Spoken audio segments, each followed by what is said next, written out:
This is an event that drivers have been dreaming about. This is the opportunity to have a dream that gets realized. I will run, I will rise, I will grow.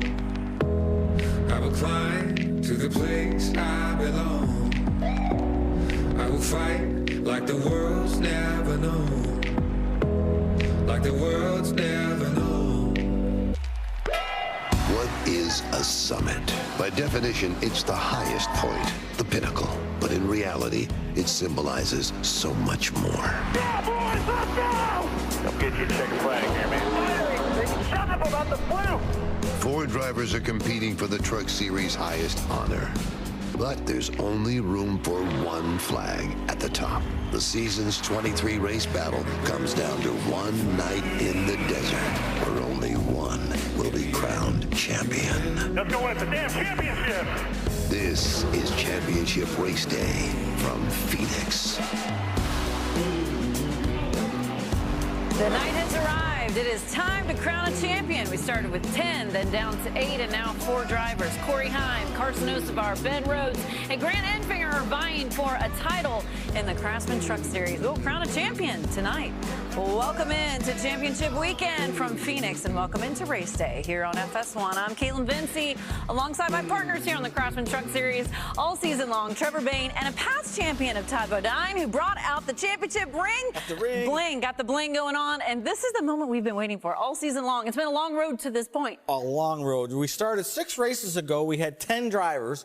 Here we are, down to 4 drivers with 1 race. They all made mistakes getting here. All season long you make mistakes. But guess what? Tonight, they have to perform at the highest level. They can't afford mistakes because guess what? A mistake tonight, you're probably not going to be the champion. There's only a couple predictable things about tonight. Whoever wins probably going to push that radio button and yell, "Let's go!"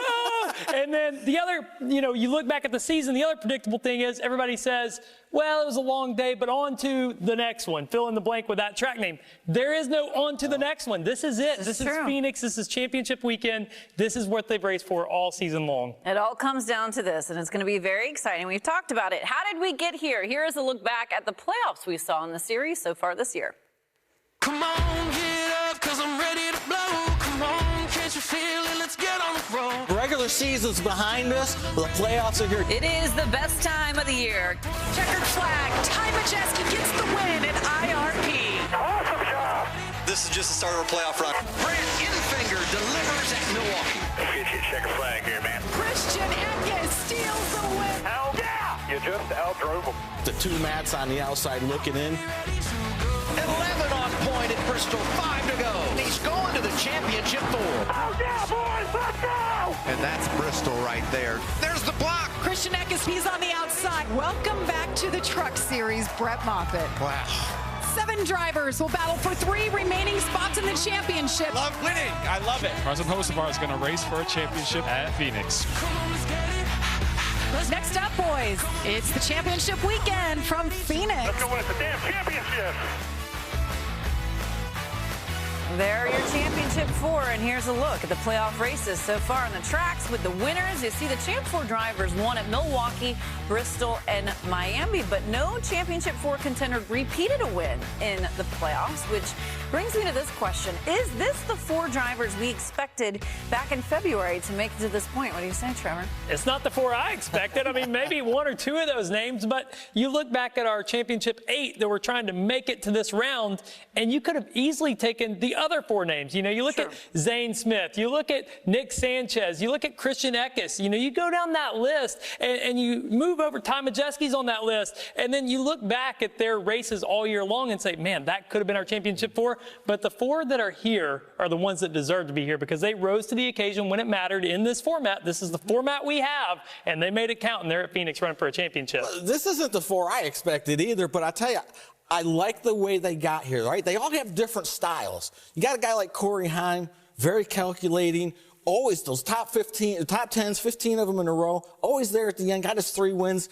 Guy like Carson Osevar, kind of a hair on fire, pedal to the metal, go get him. He gets his 4 wins. And then a guy like Grant Enfinger, very quietly, always there, top 10s, gets his 3 wins.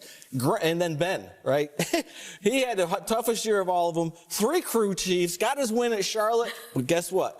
his experience got him the championship 4. 4 unique, very unique drivers going for the championship today. It'll be interesting to see who gets it. So earning a title in one of NASCAR's top series doesn't come without pressure. So how do the drivers manage it? We asked them to weigh in on playoff pressure at Media Day this week. We need a hero.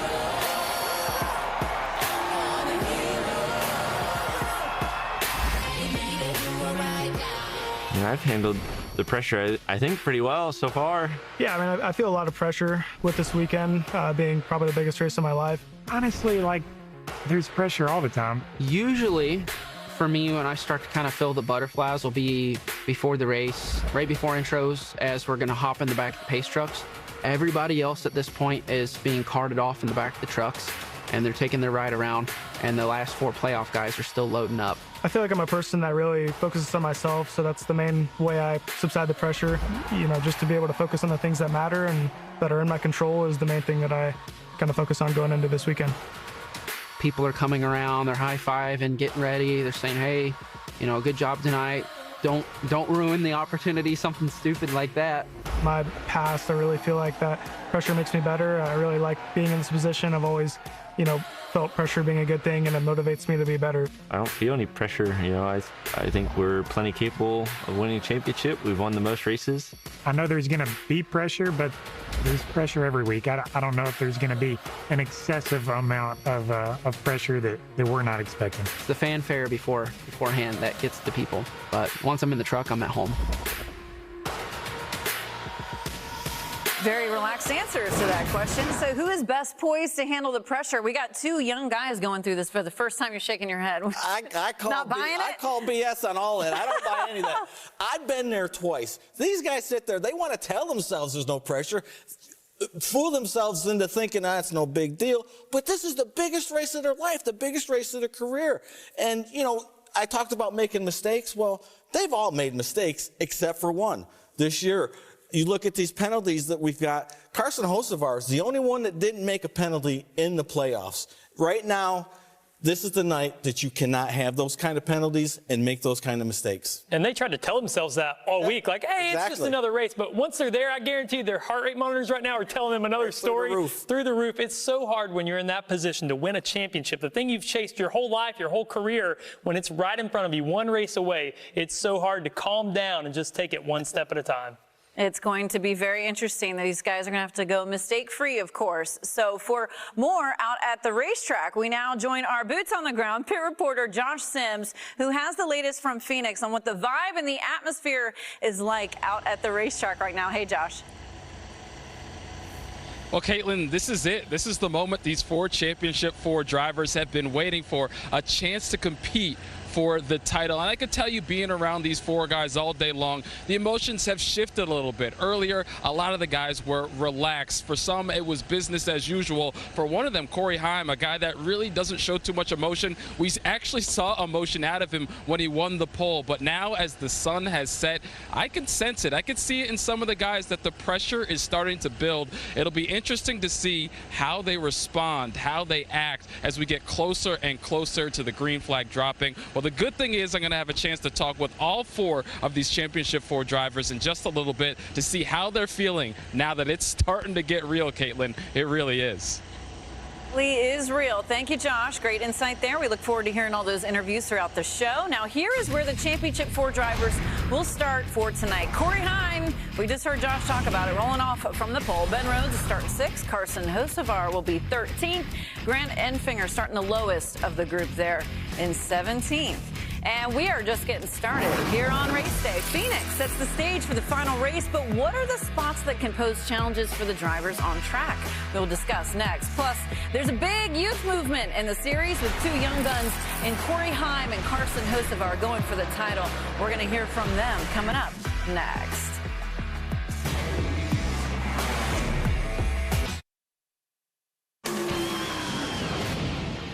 I proudly served my country, but struggle in civilian life. U.S. Vets helped me when I needed it the most.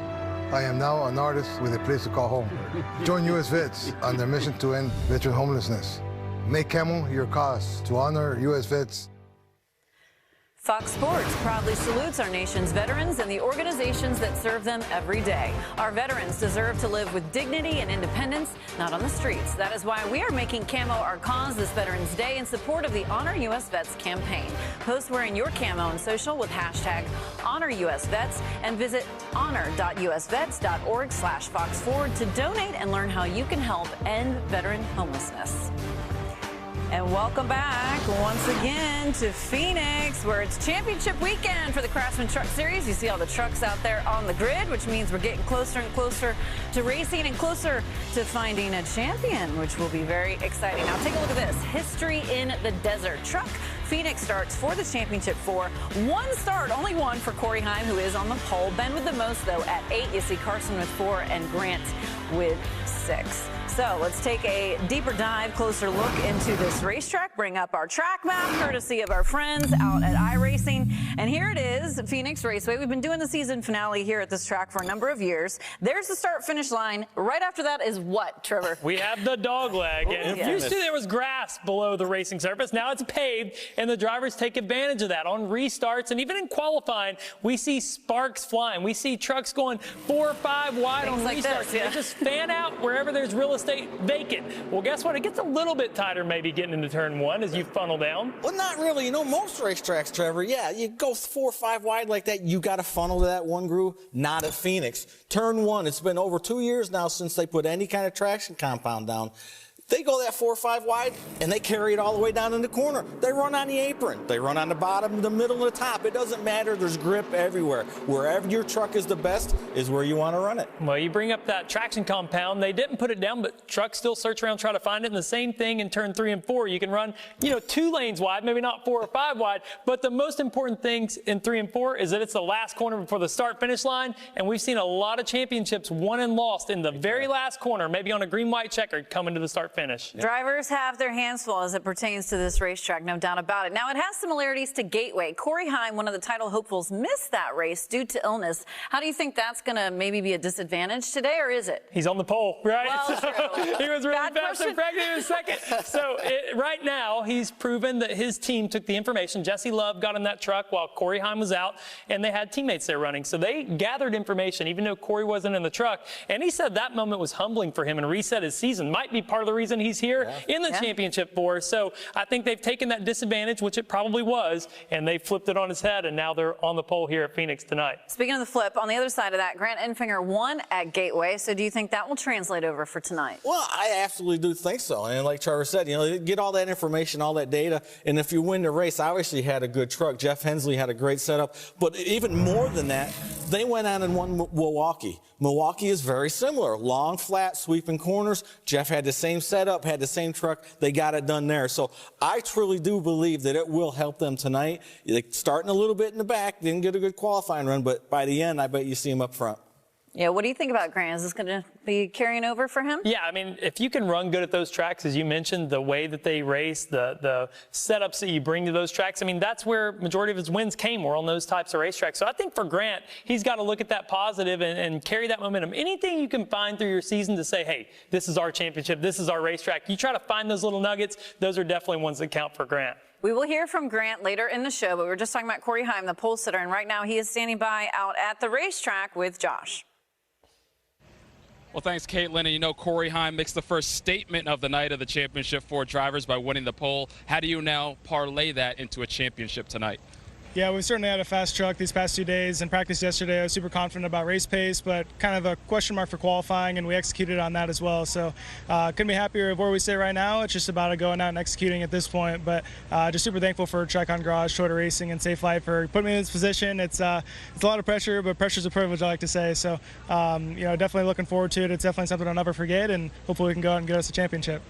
And you touched on it there, but I want to talk about the pressure or just the emotions you've been feeling. How have you kept that in check, and how has Scott Zipadelli been a part of trying to help you do that as well? Yeah, I've had so much support from so many people that have really gone through this experience before, like Scott, like you said. So just been leaning on people, kind of understanding what the pressure's like and how to handle it and how to prepare for such a big day for me. I mean, this is the biggest day of my life, really. So a lot of pressure, like I said, but just leaning on people who have done it and been there and done that is big for me. So I feel really ready, and I'm prepared, and I'm excited. Good start to the night with Corey Heim starting on the pole tonight, Caitlin. For sure, Josh, that's the best place to be. And Josh brings up a good point of Scott Cipodelli, his crew chief, has won a championship before in the Truck Series with Brett Moffitt. That's going to be a strong duo tonight, no question. Absolutely. I think that, Scott probably was the best crew chief that Corey could have had coming into the season. Scott's experience and understanding how to develop a young driver, which he did with Brett Moffitt, and they went on and won the championship. For Corey, having Scott on the box is invaluable. I know Scott a long time, and he's a smart guy, and I know he knows how to lead this team. Well, and the similarity there is Brett Moffitt won his championship, his first full season in the Truck Series. Only three people have done that in the past, and one of those was Mike Skinner the very first year. So Corey Heim has that in common with Brett Moffitt. I'm sure the demeanor is similar for Cipodelli to be working through. But, as a driver going to battle for a championship, Corey's got to be a little careful. Don't do anything too different than what you've done all year. Don't let, too many voices come in and get you worked up talking about the pressure and what you might experience. Stick to that core group, focus on that, and go out and do your job. Well, you're exactly right. That since coming back at St. Louis, after St. Louis, he's had all those top 10s in a row. That just tells you that his maturity behind the wheel is very strong and knows how to get it to the end of the race. Yeah, Corey Heim has not missed a beat and off to a good start already on that pole position for the race tonight. Now, still to come here on race day, Carson Hocevar. He's been turning heads all season long. Is he poised to earn his first title tonight? We will hear from him later in the show. Plus, on the flip side, Ben Rhodes, he's chasing his second title in the series. We will get his mindset. He joins race day coming up later on FS1.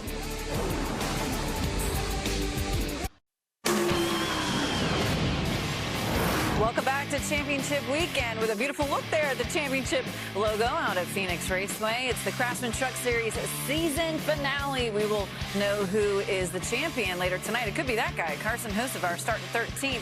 And what a year it has been for him so far. Here's a look back at the breakout season for Hocevar leading up to today. Carson Hocevar wins for the first time in his career. Carson Hocevar, who wins at Nashville. The hat trick for Carson Hocevar. His third win of the season comes at Richmond. Not all heroes wear capes. Good drive right there, man. Carson Hocevar gets it done at Homestead Miami Speedway and will race for a championship.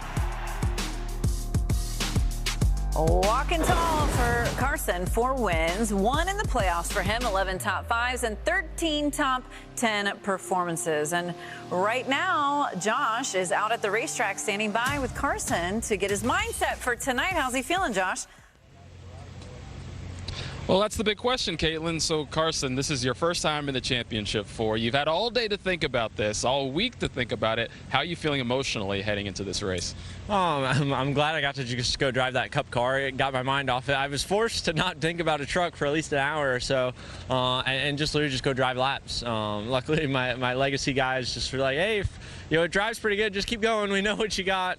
And I started doing pit roads, and I stopped in my real box a few times. Just tried to take advantage of all of it, but I mean, just racing for a lot of people, honestly. Nice Motorsports out in East, everybody that gave me this shot, 2 or 3 years ago. Phil Gould, we get a real shot to get after it and get the big trophy. Hopefully get to run with Al for many years to come and get the trophies in between, but real big shot to get the big trophy, get it for Worldwide Express, Pepper's Eyewear. Everybody, all the friends and family we lost along the way of this journey are on the truck as tribute, and then they got to let me put the partners that helped me get here, GM Parts Now, Premier Security, Bridger Chevrolet, and Precision Fleet Image, like just everybody that helped me, they're all on the truck to get here, and hopefully we can get the big trophy. How do you feel about your truck having time, qualifying time in practice, and about your shot, even though you do qualify outside the top 10? We weren't very good in practice. Went to the hotel lobby, skipped our company dinner for me and Phil to just literally talk. And as one, I ordered every food I could get, stress eating, and he had a laptop and we sat and talked about it. Probably got quarter way there, or about halfway there in qualifying, and I think I got the best crew chief on the box, and he'll get me dialed in for the race. It seems to always be that way. Might not be there stage 1, stage 2, but I'm sure we'll get there at the end. Starting 13th, any superstition with that? Oh, I don't know. I'm just gonna go like hell and see what happens, honestly. Thanks and good luck, Carson. Thanks, Caitlin. Thank you, Josh. Good note there. Oh, Friday the 13th is stress eating. I don't think I've ever heard a driver mention that. What do you think about his chances for tonight, for the big trophy, as he said? I got to tell you, I think they're pretty darn good. You know, every driver in their career has a moment where it just happens. They just figure it out. He won at Texas and had 3 bad races. The next 14, he averaged 5th as a finishing position with 3 wins. Wow, he figured it out. He figured out how to get these things to the end of the race, not making mistakes. Won the last race out at Homestead, so I think his chances tonight are pretty strong. And like he said, he's got a great crew chief on the box with Phil Gould. There you go. What do you say? Well, I think Carson has shown that the lights have come on. Since that win in Texas, when they got that win late in the race with Nick Sanchez and Zane Smith crashing everywhere, Carson Hocevar wins. Well, he goes on to win 3 more times this season. But I think the pressure might be getting to him a little bit, just from what we've seen so far this weekend. He's the guy that's going cup racing next year. He's the guy that's won the most races. That team knows this is their championship to lose, much like we've heard Denny Hamlin talk about all year long. So I look at them, and then I look at practice and qualifying. Now, don't count them out, because Phil Gould will go to work on this truck and get it dialed in, but they're starting from behind, which is hard to do in a championship race. That interview right there is as nervous as I've ever seen Carson Hocevar, ever. Yeah, so that definitely is the case. But what a year he's had. Been so impressive in trucks and the Cup Series. Now, let's take a look at one of his biggest competitors, the young favorites. That would be Corey Heim versus Carson. Corey, 1 year older than Carson, while Carson leads in the win categories. And you see the average finish and top 5s are very similar numbers. So it begs the question, who is the stronger of the two? Who's got the edge when it comes to the CHs? What do you say? Look, coming into this weekend, you cannot argue with those stats, those last 14 races of Carson Hocevar.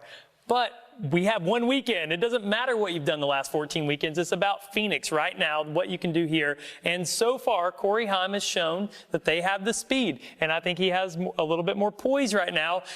You know, we don't know how somebody's going to react until they get here. And right now, what we're seeing, I just give that nod to Corey Heim and their execution so far this weekend.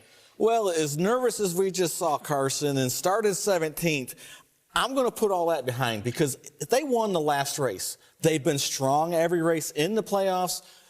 Phil Gould is one of the best at adjusting the trucks, like Carson said. So even though you see all that, I got to give just a little bit of a nod to Carson because of that last win. Okay. Or just because I took Corey. Because you took Corey. You guys can't agree on the final show. That would be no fun, right? Honestly, though, with those stats, how do you pick one? Right. It's true. Very close battle between the two of them when it comes to the numbers they've posted this season. Still to come here on race day, Ben Rhodes. He's a past champion in the Truck Series. He's laughing, having a good time. He seems pretty relaxed, guys. He is going to be joining the show from Phoenix coming up later. Stay with us on FS1.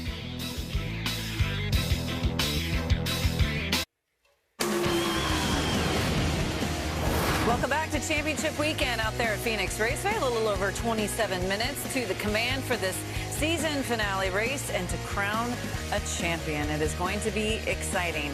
Now, the defending champion in the series, that driver right there, Zane Smith, he missed the Championship 4 for the first time in his Truck Series career, but he will start 4th, and he will certainly be a force to be reckoned with when it comes to this victory. We're going to miss him because he's moving up to the Cup Series next season. What do you make of the season Zane Smith had? Well, they started out exactly like we expected. They went to Daytona the first race and they won. Then a few weeks later at Coda, they went out and they won on the road course. And I thought this was going to be another repeat year where he's battling for that championship. The difference in this year and last year, though, is he had 10 finishes outside the top 20 or 20th or worse versus only 3 last year. Those big moment races where he got taken out. You look at the last round, the round of 8, he had 3 finishes of 24th or worse. And you just can't do that and run for a championship. But they have had speed. They could go win tonight. Absolutely. This is one of his best racetracks, right? Second, and first the last 3 years, and they're fast again tonight. I wouldn't be a bit surprised if he becomes the spoiler and wins this race tonight. We'll have to keep an eye on the past champion of Zane Smith, and we're also going to keep an eye on another past champion. And I want to flash back to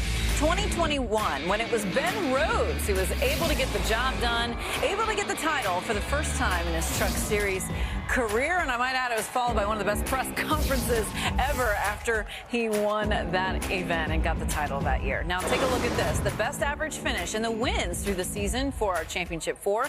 Corey Heim, he leads the group at a 6.2 with 3 wins. Ben Rhodes, he is the lowest of the 4 at 11.0 with 1 win that came a while ago out at Charlotte Motor Speedway. So right now, let's join Josh, who's standing by with Ben at the track. Well, thanks, Caitlin. And, you know, for the third year in a row, you're in the championship 4. You won it in 21. How different are the emotions this time around, being that you've been there, done that? More relaxed, I think.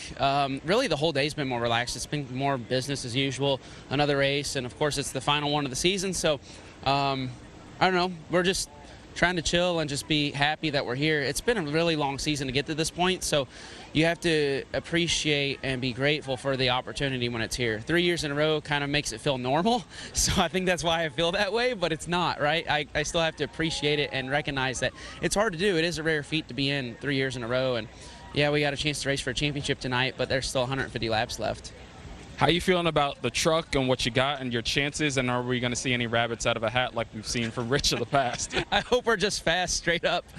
You know, I'd rather not do that. It puts a lot of stress on me when I have 2 tires versus 4, or no tires versus 4. It just gets really difficult and really stressful, but I'm actually mad about qualifying. I felt like I left some on the racetrack, particularly on entry of 1 and also entry of 3. I think I cut the dog leg a little too short, and that kind of hurt my entry speed. And then I got a little loose on the exit too. Anyways, I'm rambling. It was not the best lap, so I think we're better than a 6th place truck. I think our F-150 will make a march to the front, hopefully on a long run. I feel like that's where our strength is at. Ben Rhodes looking for his 2nd title in the last 3 years, Caitlin. Thank you, Josh. Yeah, he will certainly be hoping to achieve that feat. Some elite company, yourself included, with the multi-titles in the Truck Series. No surprise, he's very relaxed going into this race. Yeah, you know, I think he's probably the most relaxed out of all the 4 of them. And I think there's one reason for it. And this is kind of hard to believe, but I think he goes into this race as the underdog. I agree. He doesn't have the stats to back it up to be a fast truck. You know, 11th position average, that's not very good, although Carson is only a little bit better than that. But he's only won 1 race, right? They snuck into the 2nd round. Now they got their way into the 3rd round in the championship 4. I just think that he's in a position where he can go out and just let it hang out, because it's not really, he's the underdog. Yeah, I totally agree. That takes some of the pressure off. Yeah. But, you know, we showed those results from the last 3 seasons, and the crazy thing is he finished 3rd here in 2021 and won the championship. Then last year he finishes 2nd and doesn't win. He finishes 2nd in the championship. So I think if you're going to win this championship tonight, you're going to have to win the race. That's something Ben hasn't done here, but it is something that he and Rich can figure out. You know, I agree, though. Underdog in this championship fight, but they're still here. Yep. Well, you guys both referenced his crew chief, Rich. So take a look at this. Ben's right-hand man. These are some great numbers with crew chief Rich Lucius. The numbers tell the impressive story, no doubt about it. Here they are. 48 starts, 10 wins, and 18 top 5s, and that does include the 2021 title. So how is Rich feeling ahead of calling the shots on the box for the championship race? Josh is with him at the track. Well, thanks, Caitlin. And Rich, I think the big question going into this race is, how are you feeling overall as a team, and can we expect to see any rabbits pulled out of a hat later on in the race, or what? I feel pretty confident in what we got. We're pretty happy with the truck, qualifying 6th, same place we did last year. Ben thinks the truck's better than it was last year, so we're seeing no rabbits yet, but you never know, right? I know the last time you won a championship, you did a shoey, so we'll see if they hold you to that again if you get it done the 2nd time around. Caitlin? Got to try and do the old shoey if you get the big victory there. What do you say, though, about this pairing? Because they're pretty dangerous. It's a good pairing. You know, Ben's had a rough year, right? He started off with Jared Prince. They get their win at Charlotte, and then that Monday, he gets a new crew chief. So, you know, then they go along with him, and then decided when Haley didn't make the playoffs, let's put Rich back with Ben. We know that combination works, and it paid off. A 7th and 2 seconds got him in a championship 4. When you have a crew chief and you have that kind of relationship, you got to keep them together. It's a special thing. I had it with Mike Hillman Jr. over at Germain Racing. When the crew chief understands what the driver needs just by the tone of his voice, that's a special thing. And that's the kind of relationship that they have, that kind of understanding. So definitely keep those guys together, and hopefully they can get another championship tonight. There's no question that duo is very strong. We'll have to see if they can't get another title together tonight. But after tonight, it's Sunday, and on Fox, it's one of the biggest games of the year. Dallas versus Philly, Dak versus Jalen in America's Game of the Week. It's the next chapter in this historic rivalry. It kicks off Sunday at 4 Eastern on Fox. You don't want to miss it. And still to come here on race day, one driver who's chasing his first title in the Truck Series would be that one, Grant Enfinger. He's been racing in the series a long time, but still hoping to add that accolade to his resume. He'll be joining us later in the show.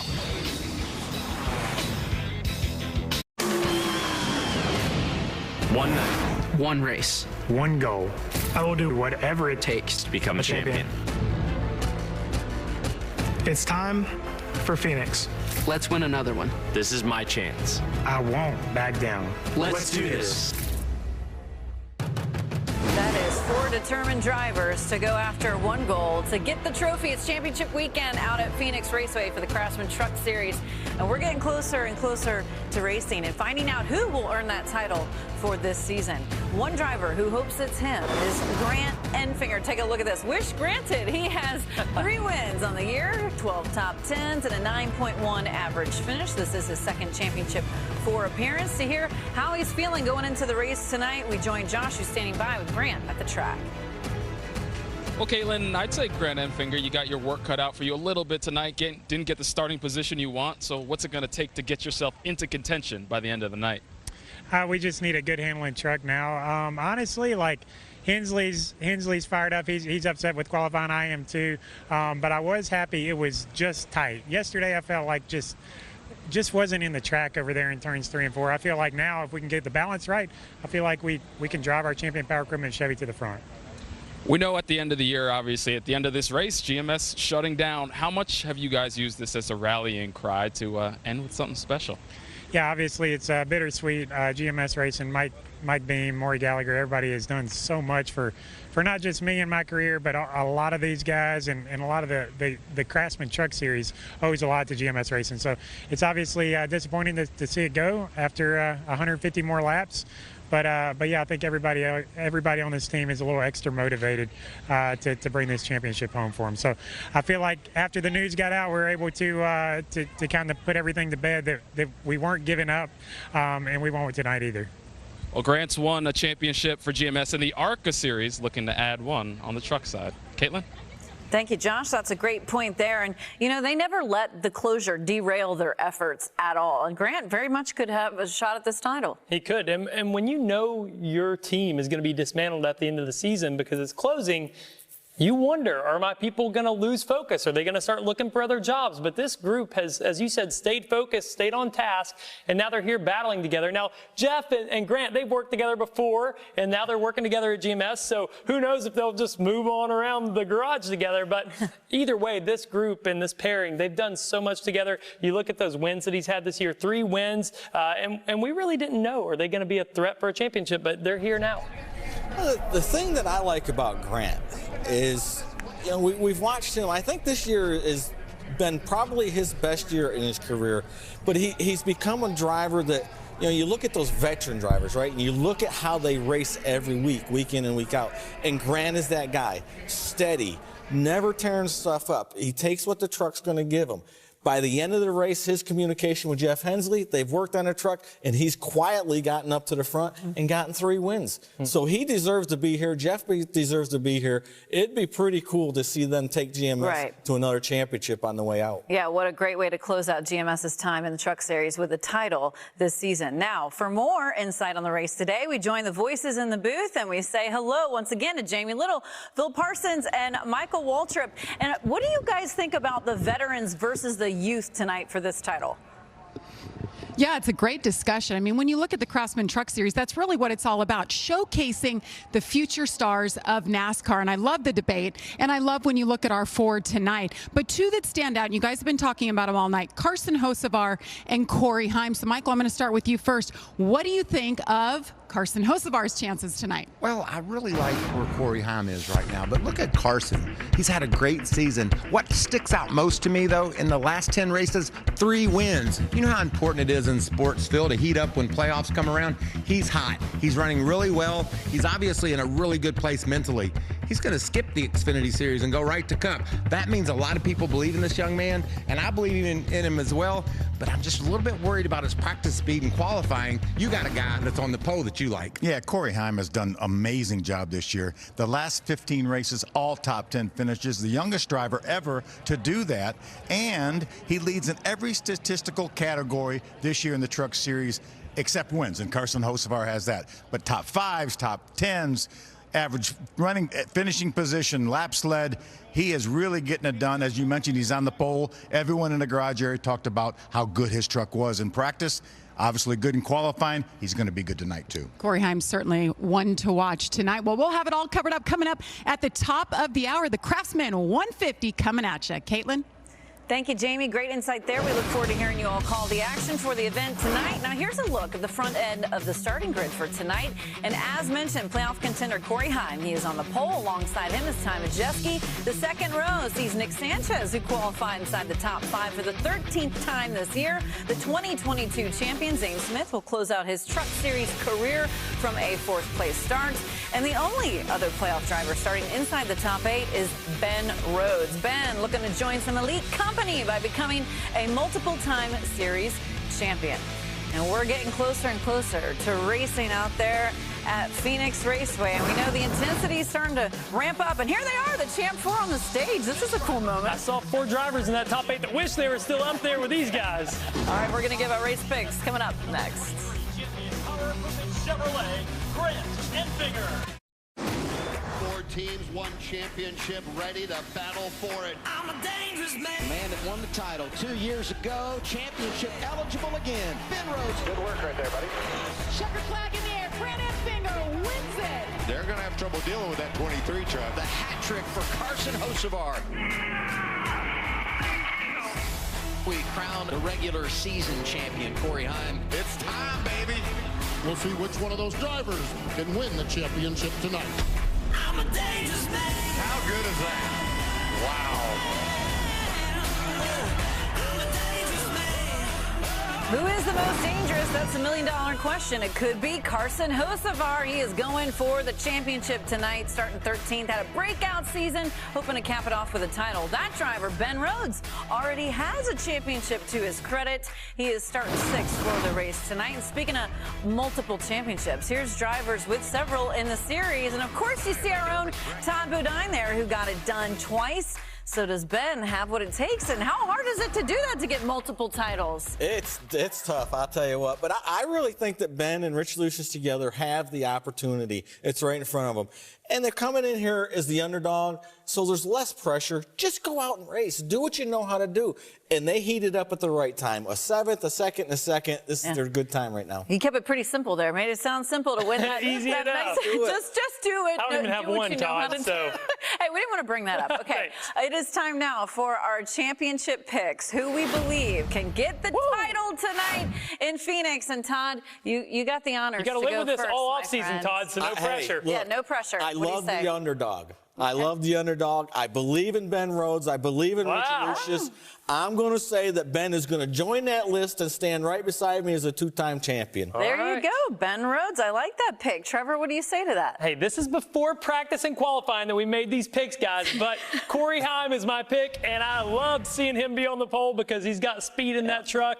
I think he's going to win the race, win the championship. You know, for the final show of the year, you and I are going to agree. Hey! What about that Corey Heim? I think he does get the championship. We see a new champion tonight in Phoenix. Hey, these are 3. Almost made it the whole show without that happening. Without him taking me out. Yeah, knocking me out of the way again. All right, we're getting closer and closer to racing out there in Phoenix. So now we have to head out to the racetrack for the pre-race ceremonies. Ladies and gentlemen, at this time we ask that you please rise as you are able and remove your hats as the Avondale Police and Fire Honor Guard presents our nation's colors. Here to offer today's invocation, please welcome 161st Air Refueling Wing Chaplain, Adam Rowe. Let us pray. Gracious God, we gather here this evening with a shared passion for racing. We're grateful for the talent and determination of the drivers, the skill and diligence of the crews, and the enthusiasm and camaraderie of the fans. We ask for your protection over everyone present on and off the track. May the competition be fierce but fair, embodying the spirit of sportsmanship. As engines roar to life, may we remember the still small whisper of your presence among us, guiding, protecting, and inspiring. In your precious name we pray. Amen. And now to perform our national anthem, please welcome content creator, singer, and actress Angelica Torres. Oh, say, can you see by the dawn's early light what so proudly we hailed at the twilight's last gleaming, whose broad stripes and bright stars through the perilous fight o'er the ramparts we watched were so gallantly streaming, and the rockets' red glare, the bombs bursting in air, gave proof through the night that our flag was still there. Oh, say, does that star-spangled banner yet wave o'er the land of the free and the home of the brave?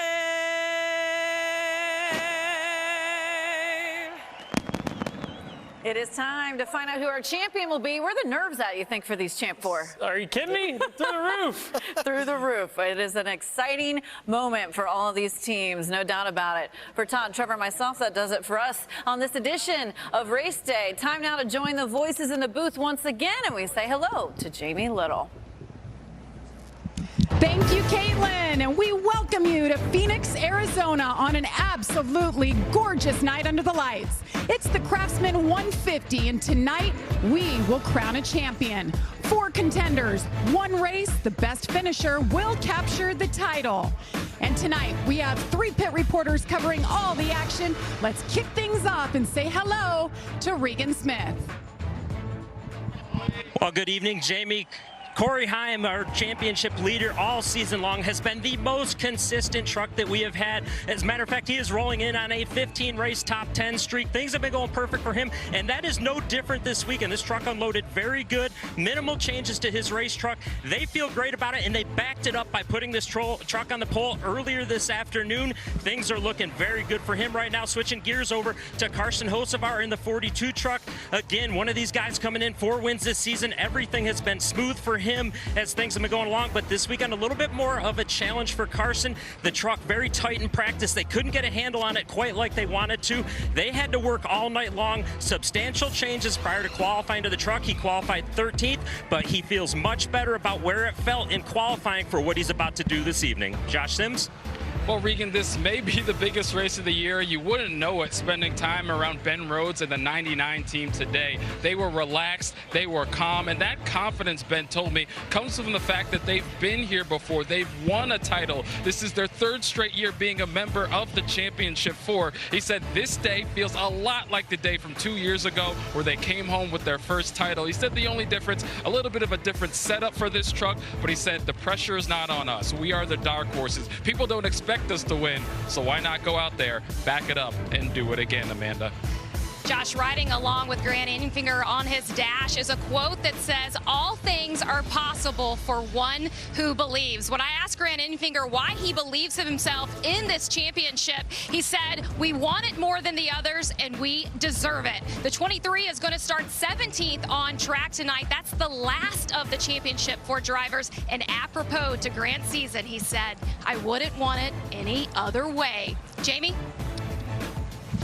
Thank you, Amanda. Looking forward to hearing reports from you three all night long. And you know, guys, 9 months it has been since we dropped the green flag at Daytona. 22 races later, it all culminates tonight, and we welcome you. And I'm Jamie Little, Phil Parsons, and Michael Waltrip. And it's been so much fun looking at this lineup. The Championship 4. I think it's safe to say Corey Heim is the favorite. So, Michael, how do you beat him if you're one of those other 3 contenders? Well, first of all, I am so happy it's championship night. We're going to crown a NASCAR champion tonight. That can be life-changing. Everybody's asking, how do you beat Corey Heim? Phil told you the numbers. It's been amazing.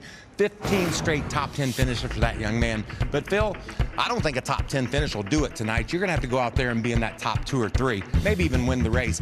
Numbers are amazing for this kid. He's sitting on the pole. The last 2 Phoenix winners here have won from the pole. So he was the favorite before he got the pole. How are you going to beat him tonight? You might have to throw a Hail Mary late, and we've seen that done here before. Yeah, and it may be possible because of the stature of this race, the championship race. NASCAR has allowed these teams to have an extra set of tires, so they will have 5 sets of tires for this race. We've seen this happen. We've seen people put on tires late in the race. Let's go back to 2020. Sheldon Creed on a green-white checker comes and puts tires on. He restarts with 2 laps to go in 9th. And watch him go way underneath the racing surface. He's going to come off turn 2 in the 3rd position. And then he goes down the other end of the racetrack and grabs the lead. 1 lap it took him to go from 9th to the lead and the win and the championship back in 2020 for GMS. They're going to have a throwback paint scheme on Daniel Dye's truck to honor this truck right here of Sheldon Creed in this championship. And guys, remember last year, Zane Smith, 10 laps to go. He restarts 13th. Same situation with 4 fresh tires. He drives to the lead inside of those 10 laps and goes on to get that win and the championship. It can be done. They have the tires to do it. We may see a Hail Mary work again. And the reason why it can be done and the Hail Mary be thrown, because of this racetrack. Did you see how they were going so low in the turns? They're going to run off the front straightaway down low. They're going to be off the road in turns 1 and 2. We're going to see tremendous action tonight. I can't wait to get the green flag and get this action going. I love those recaps of the last championship races. It's all about the restarts. Did you see that 4 and 5 wide? And you can only imagine right now, Ben Rhodes, he seems cool, calm, and collected. He's been in this situation before. But Corey Heim right there, his first championship 4 appearance. We don't see a whole lot of emotion. I think he's got it now. Well, this garage opened 10 hours ago. These guys are ready to hear those words. Let's go trackside to fire engines. Phoenix Raceway, this is a moment you have all been waiting for. Are you ready to get the NASCAR Craftsman Truck Series Championship race started? Here to give the command of fire engines is Ace Hardware representative Julia Butchkowski. Take it away, Julie. Drivers, start your engine!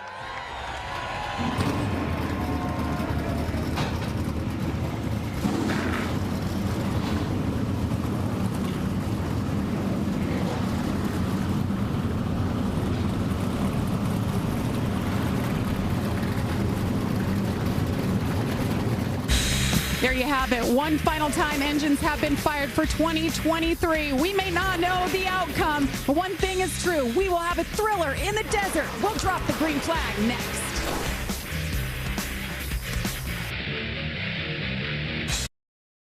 The sun is down, but the heat will continue to rise. These Championship 4 drivers are ready to do battle.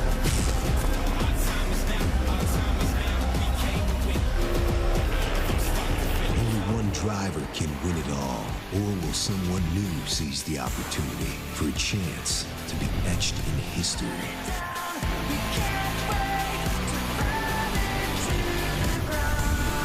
Tonight, it doesn't matter about points or stage finishes. We race for one thing only, a championship. Welcome to Phoenix, only on FS1.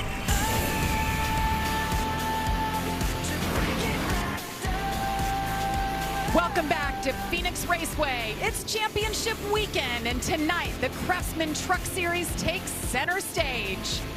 Earlier today, qualifying took place, and the fastest man was right there, Corey Heim in the number 11. 2 contenders inside the top 10, 2 outside. And that brings us to the Craftsman starting lineup. Corey Heim starting on pole. Ty Majeski had a hot rod as well, starting just outside row number 1. Couple really fast trucks back in row number 2, Nick Sanchez and our champion from last year, Zane Smith. What about 2021 champion Ben Rhodes? He's going to roll from the 6th position. They got a really fast Ford. Watch for Ben to be tough tonight. Great qualifying effort for Jack Wood, and Christian Eckes narrowly avoided making the Final Four. Grant Enfinger going to roll off in the 17th position. Got a little work to do. Let's see if we can get a word with Grant. His line's busy. Here we go. Grant Enfinger, it's Waltrip and the crew at Fox. Do you copy? I got you, Mikey. Well, it's been fun following you all year long. A championship is in your grasp. How do you feel, and what do you think it's going to take to win this race tonight? I mean, for us, we're going to have to go from the back to the front, right? We qualified mid-pack. I know Hensley's not thrilled about that, but I was honestly happy that it was tight in qualifying, and it was just tight. Yesterday, I think the truck was driving me a little bit, but now we get this balance right. I have all the confidence in the world we're going to drive this Champion Power Equipment Chevy to the front. So, yeah, we got to work it out for us, but we can do it for sure. I appreciate you all year long, buddy. You've been a lot of fun, a lot of help. Congratulations on the new baby. Go get you a championship. Thank you, my friends. Enjoy the show. We're going to put one on for you. I love that. Let's look at our Craftsman track description that these truckers will be trying to conquer tonight. This place is so much fun to race. It's a mile in length, and you can see every aspect of the corners are different. 1 and 2 is very sweeping and wide. The banking is the same, but you go down to turn 3 and 4, and it's really, really tight. So it's just so dramatically different. You have to be versatile. You have to have a truck that'll run high, run low, run all over the place. Let's take a look at our race analysis. You see this race is 150 laps, 150 miles. First 2 stages, everyone's going to stop at the end of the stage and put tires on. That final stage is when it really matters. You know you're not going to have fuel, but we saw what 2 new tires will do late in a run, so look for that to happen again in that final stage. And then all night long, if the caution comes out just before the stage ends, you're going to see some differing strategies. It's going to be a fun night. Remember, for those Championship 4, stage points don't matter tonight. That's right, a lot to stay on top of tonight. Let's get final thoughts before we go green with our pit reporters. We'll kick it off with Regan once again.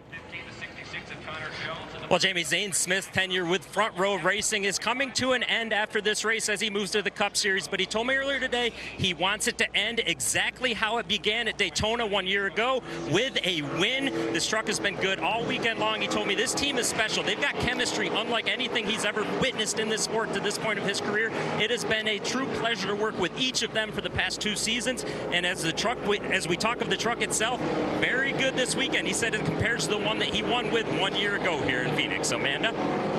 Regan eliminated from the championship at Homestead. Christian Eckes personally went by the shop to remove the red spoiler from his truck.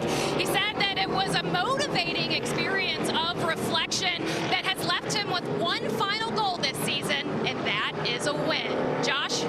Well, this time last year, Ty Majeski and the 98 team were a member of the championship for competing for a title, but a bad second round this time around, and the suspension of crew chief Joe Shear Jr. cost them a shot to get back and compete once again. Well, I talked to Ty earlier. He said, yes, it was frustrating. Of course, they had a very bad second round, but he said that doesn't mean we had a bad season. He said we learned a lot, we grew, we showed we can win anywhere, and we can be consistent. And by the way, they qualified second, widely believed to have a truck good enough to win this race. He said, hey, let's go out and spoil things, guys. Ty Majeski certainly one to watch tonight. Well, we're happy to bring you 4 onboards tonight. We'll be riding along with all 4 championship contenders, Michael. Check out those eyes, too. They're wide open. They're ready to attack. Grant Enfinger rolling from the 17th position. We're going to be on board with him as he shifts it up into 3rd gear and rolls around. We're also going to ride along with Carson Hocevar. This is the Worldwide Express Chevrolet. He's won 4 times this year, looking for one more win, and he's going to start from the 13th spot. It's taken me all week to get here, Phil. This is my championship pick. Ben Rhodes, he's qualified in the 6th position. Loved his truck last night in practice. Talked to his crew chief, Rich Lucius, and he's confident about what they have. And if you need a gamble, you need that Hail Mary late in the race, he'll do it. He's the guy.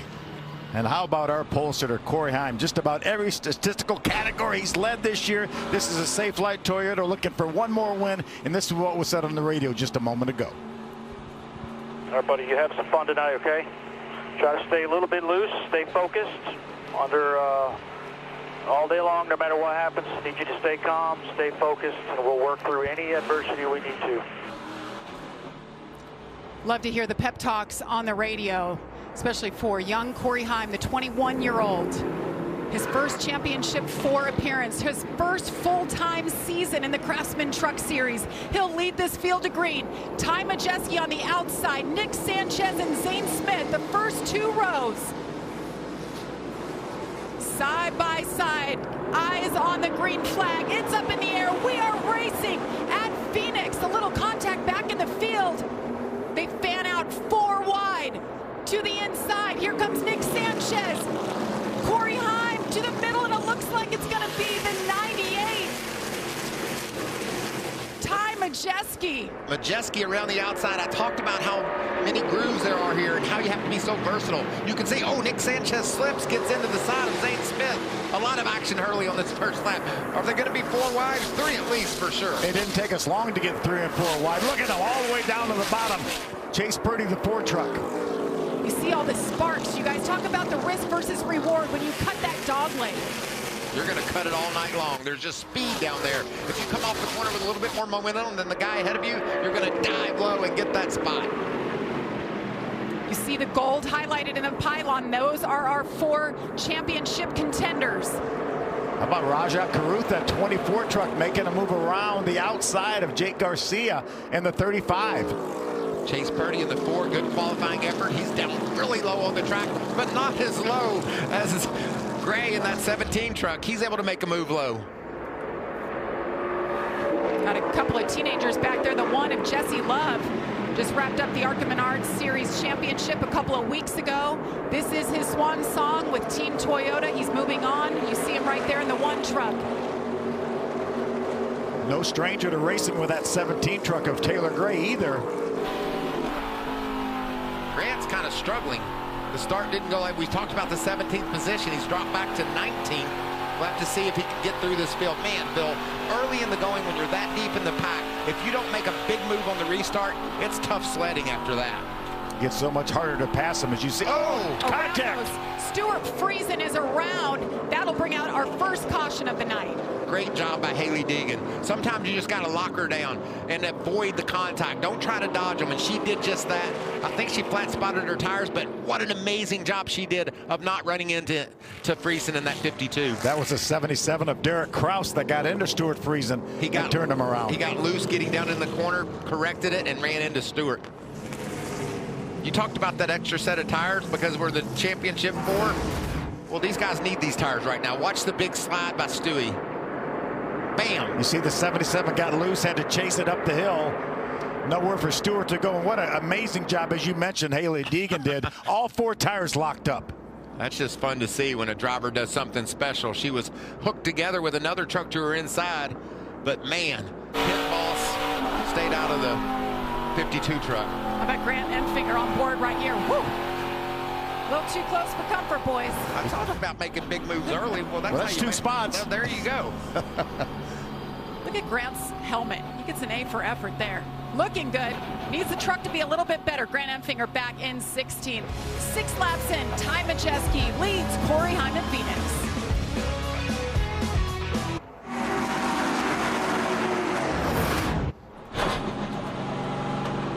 Started really free, turned it a little bit tight there. Ended maybe 1 number free all the way through, maybe 2 numbers free on entry. We're tight, but we're much better than we were yesterday.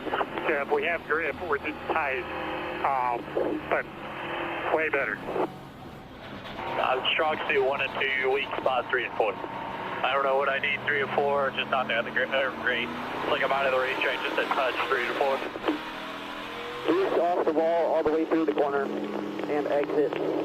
Really have to unwind the wheel and take it to the wall. All right, so thoughts from our 4 championship contenders. It sounds to me like they all went a little bit better. Well, first of all, that's awesome TV. We've run enough laps for these guys to have a good feel for what they got. Bill, would you rather be a little tight right now or a little bit free? You think these things will trend tighter as the race goes on? I think they might trend a little bit tighter. Jeff Hensley with his eye on the prize. And I love how Grant Enfinger really thinks this truck's pretty good. Right now running in the 16th spot. He's gained 1 position since the start of the race. Carson Hocevar up 1 spot, but Ben Rhodes has gained 3 spots, running in the 3rd spot. Yeah, he was very, very confident when I spoke to him earlier today about that truck. But I'm like you guys, I love what Grant was saying. We got something we can race him with. And he's back in traffic. That is even more impressive that he likes the way it feels with all those trucks around him. Michael, we had fun calling the start of the race. Here we go for our first restart of the night. Watch how quickly they fan out. Corey Heim, Ty Majeski once again lead him for the restart. Ben Rhodes right up the middle. Well, Ben Rhodes was a hair quick on jumping to the middle of that battle. Now look at him 3 wide for the lead. NASCAR's real quick to call that lately. If you try to jump to start, we saw it at Miami. Ben was in a bit of a hurry there. Well, hopefully he kept it in line before he got to the start-finish line. Yeah, you have to stay in line till you get to the start-finish line. You also can't lay back to try to get a little bit of a run on people either. And NASCAR told us today, as a matter of fact, that the rules are the same tonight, and they're keeping an eye on those restarts, just like they have in the previous weeks where we've seen a lot of penalties. Look at that craziness. You saw the sparks. That's those trucks bottoming off the road when they go down off the track.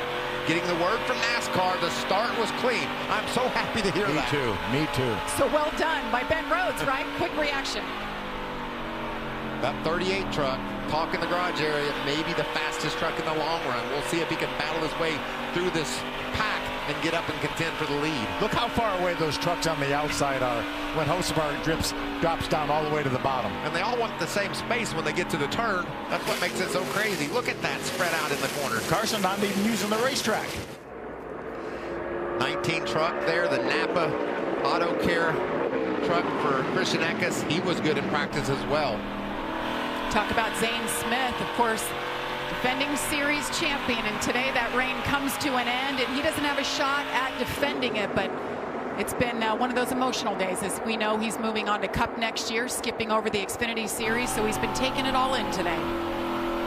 Look at Grant Enfinger creeping in on Carson, and they're tight there as Raja exit turn 2. Grant sees an opportunity to dive in and takes advantage of it. Yeah, it stalled out Raja's momentum just enough for Grant to get a run on him. Grant's up to the 11th spot, into the top 10 now with that pass. On the bumper of Carson Hocevar, and you mentioned it, Grant Enfinger sounded the happiest of the 4 with his truck, and we're seeing him make moves now.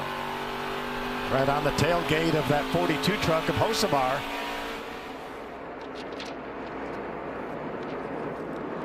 How about Christian Eckes in the 19? What a season he has had. He put together some great runs, especially in the playoffs. It's been heartbreak for him the last few weeks, just mistakes, a couple of penalties, but we know the speed has been there for that team. Yeah, we talk a lot about our championship 4, but we could have easily been talking about Christian Eckes, maybe Nick Sanchez being in his championship 4.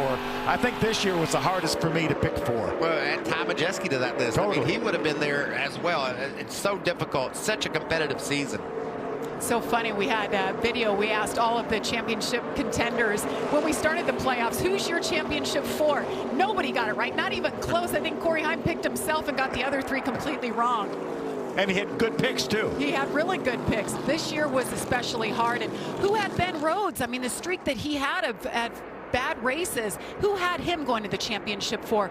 He got back together with Rich Lucius, the crew chief, by the way, that he won the championship with just 2 years ago, and they've just made it happen.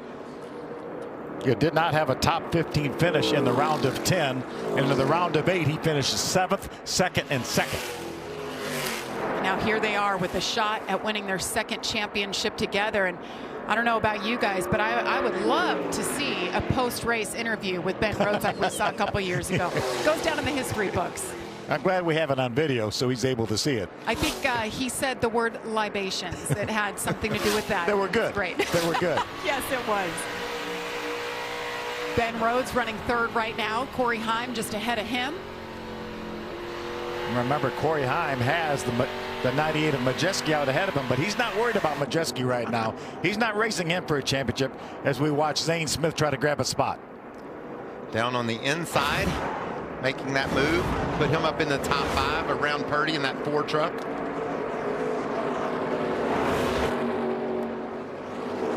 Chase Purdy with some good runs he's been putting together the last few weeks. And that reminds me, this is the last race for Kyle Busch Motorsports as we know it. He sold the team a couple of months ago. They made that announcement. They're moving over to Spire. But just want to say, you know, hats off to Kyle Busch, what he's meant to the truck series, what he's meant to the drivers, the future stars of the sport. 100 wins.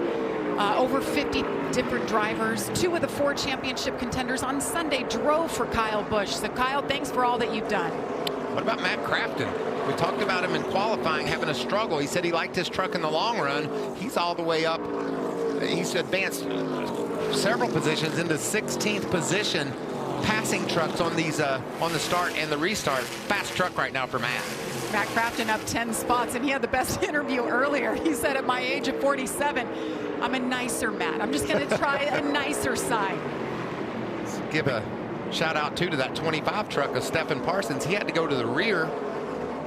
He's gained 11 spots driving through the field in that 25. That's a backup truck. Had a flat tire or something fell in the right front suspension last night in practice. Had to change trucks. And doing a nice job early, Phil. That's your son, if you don't remember. I do. So much. Really appreciate Rackley Roofing and folks for letting Stephen drive that truck. 21 races in, 21 laps in, 129 laps to go.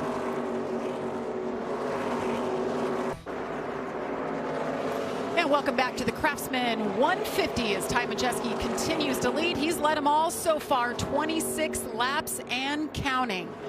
Let's now get an update on our championship 4. Here's Regan. Well, JB, you heard Corey Heim say earlier on in the race that his truck was too loose in the center of the corner, too loose in as well. Now it has transitioned to too loose off of the corner. Crew Chief Scott Zipadelli told him earlier, I feel like the track is going to come to us, stick with it. He's been working with his driver adjustment tools inside the truck, meaning the fans and different things he can do to adjust that truck to help make it better. Josh? I touched on it off the top of the race that Ben Rhodes came with a different setup for that truck than he had the last 2 years here. Despite being able to win the title with that setup and finish runner-up, they felt like they needed something different to contend this year. Well, right now, he's pretty happy with that truck. His biggest complaint, he needs more lateral grip, but the team told him the track will come to him. Regan? Well, Carson Hocevar mentioning in the tightness of that truck, causing him to not get to the bottom of the line, finish the corner off the way that he wants to. Since the restart after the most recent caution, though, quiet on the radio, all good from Carson right now as he tries to work his way up through the pack. Amanda? Well, looky there, Regan. Grant Enfinger has broken into the top 10, currently running in 9th. As we've gotten in some of these green flag laps, he is relaying to Jeff Hensley that the truck is starting to feel tight. They will make those adjustments at the pit stop. But Grant told me earlier today that one of the secret weapons he has is the tenure with that man right there, Jeff Hensley. He said they speak the same language. Thank you, Amanda. They absolutely do. They just have this dynamic, this chemistry together. And that man, Jeff Hensley, has been around for so long. Won the 1990 Xfinity Championship with Chuck Brown. He's been in the Truck Series since '04. And to have another shot at it tonight with Grant Enfinger is pretty special. Remember, they weren't together at the beginning of last year, but when they got back together, when Jeff came back to GMS, all of a sudden the results got better and better. And think about where he's won this year. He won at Milwaukee. That's a track that's flat. It's a mile in length. Kind of reminds you a little bit of this place. He also won at Gateway. So he's got a lot of speed on the intermediate tracks, the flatter tracks. I think this team will be someone you're going to have to beat before this is over. He's got a good truck. He likes his truck. We'll see how it goes. 15 laps to go in stage number 1. Once again, we'll have stage breaks at 45, lap 90, and 150 will end the race, as long as we don't have an overtime. It's a battle for third. Zane Smith has caught the 99 of Ben Rhodes, trying to grab that third spot. Ben's going to have a little bit of momentum on the high side. Pretty consistently, the fastest truck on the track has been that 38 of Zane. Finally caught Ben, put him away. Now he's going to put his sights on the leaders. Nice center of the corner that time for Zane. What about Ben shifting there down in 3 and 4? We see that every now and then, not that often, but guys give that a whirl. When they feel like the pace has got down so low, then they try to grab that third gear, get a little bit of a shot up off the corner. Passing gear. Passing gear, exactly. Yeah, that's what it is. And you see the drivers highlighted, all 4 championship contenders now inside the top 10. Ty Majeski continues to lead, just 12 laps to go here in stage number 1.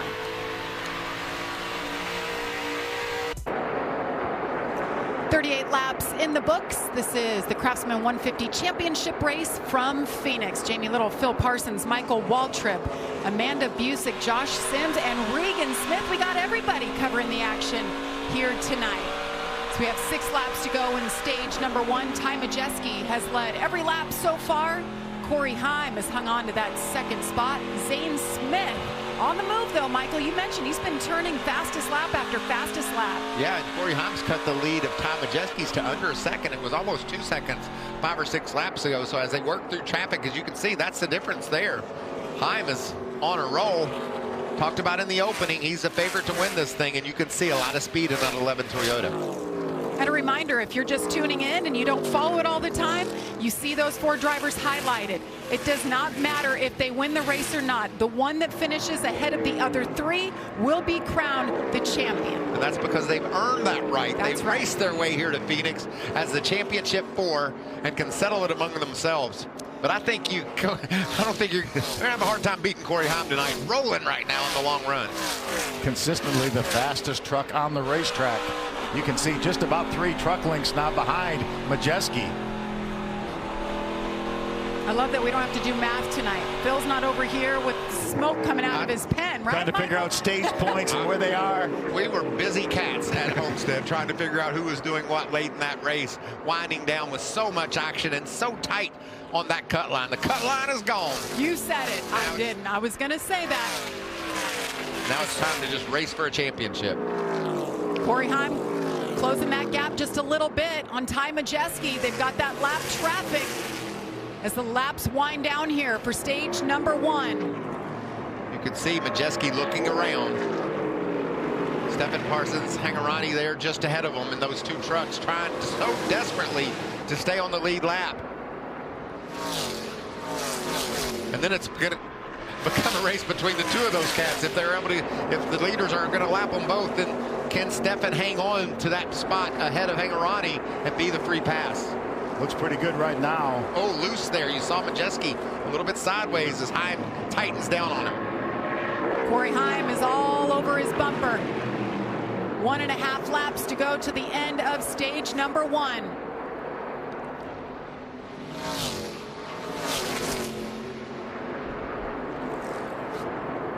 Corey Heim cuts the dog leg to the inside. Side by side they go. Final lap of stage number 1. Who's going to pick up the win here? So close. Ooh. Ty Majeski with the edge. He has led every lap so far tonight.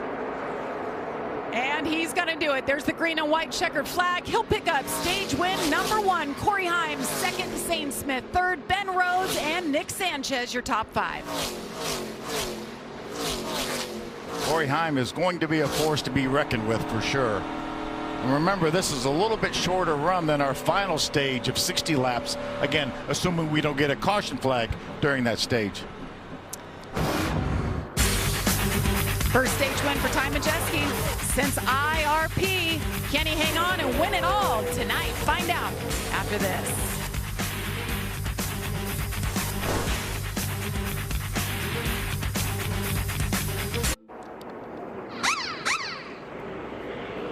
Welcome back to Phoenix for the championship race. It's time for the first pit stops of the day. We start with the 99 of Ben Rhodes. His biggest complaint, he just needs more lateral grip. Says he's really loose on entry, especially in traffic. They're going to take the right rear rubber out, and it looks like they're putting scuffs on. Amanda?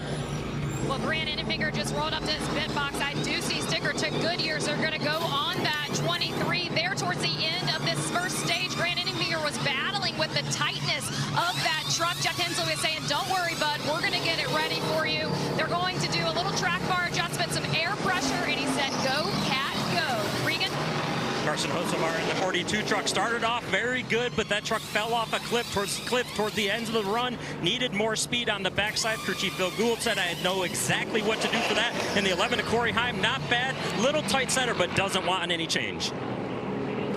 Wow, what a long pit stop for Ben Rhodes. Running right up front. He's going to come out probably in 20th. Way back, you see the orange truck right there leaving the pits. They said they're going to take a rubber out of the right rear, and it took longer than I think they thought it would. That's what's so hard about making adjustments that take extra time. Obviously, air pressure adjustments don't take any extra time. Pit stops are complete. We'll bring him back and drop the green flag once again from Phoenix Raceway.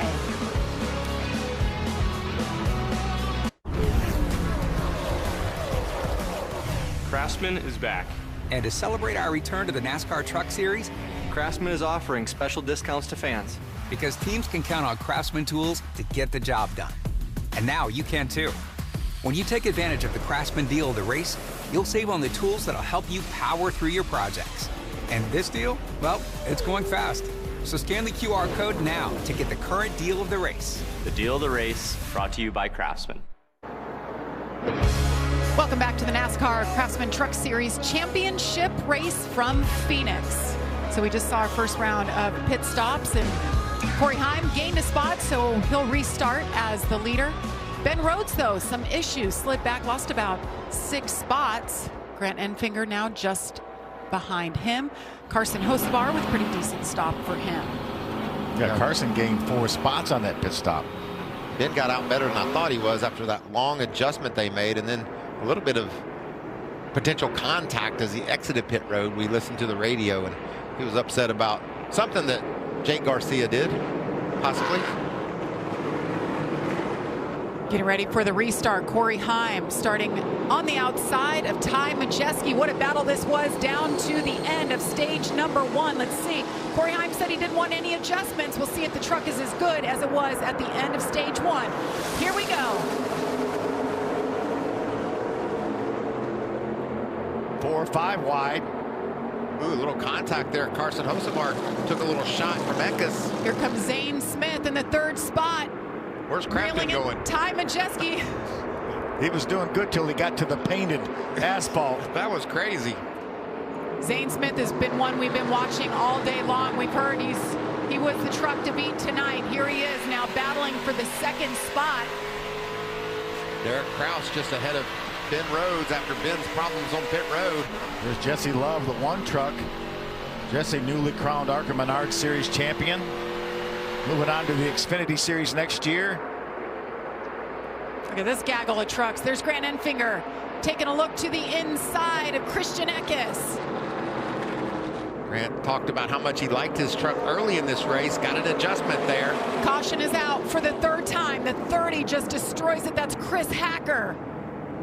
Flat right rear.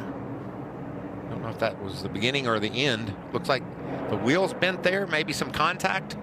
That sure looks like it. Oh, Marco Andretti. Marco is having a rough go at it tonight.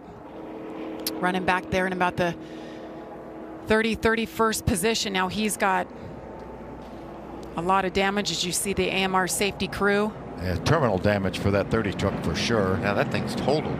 Marco might be able to make some repairs and get back out. Chris Hacker from Noblesville, Indiana, making his 5th start this season. Glad to see he's out okay. We'll step aside. 94 laps to go from Phoenix. Corey Heim, Zane Smith, your leaders.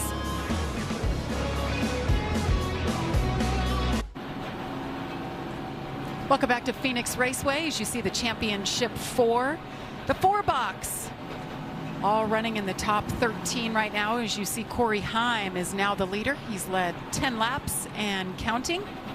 It is a championship night. We're going to crown one of these 4 drivers here not too long from now, boys. Great onboard views of these guys. Differing issues during the course of the race.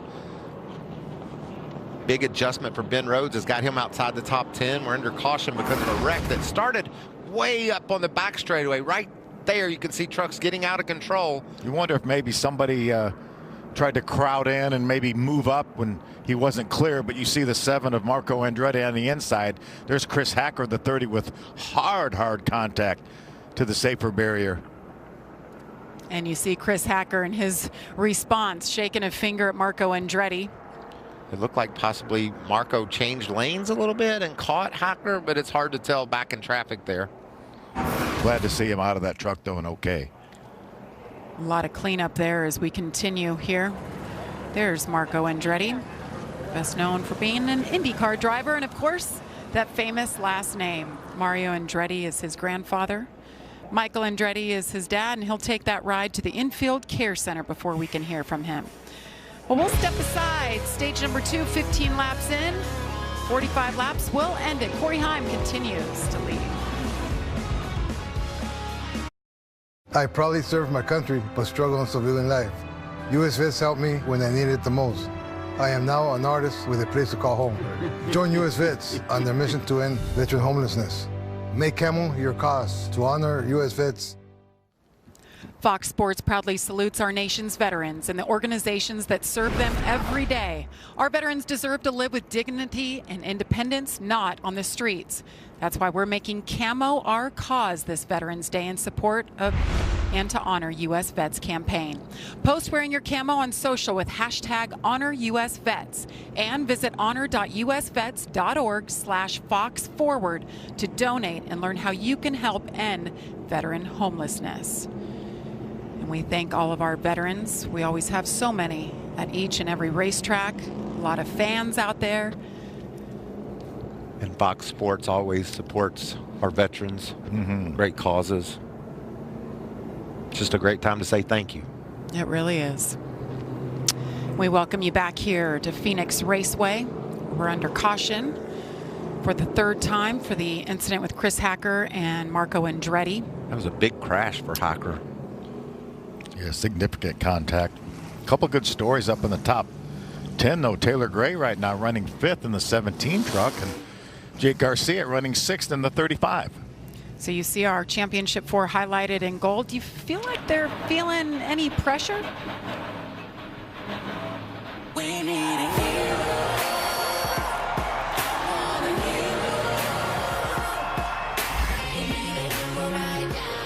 I've handled the pressure, I think, pretty well so far. Yeah, I mean, I feel a lot of pressure with this weekend being probably the biggest race of my life.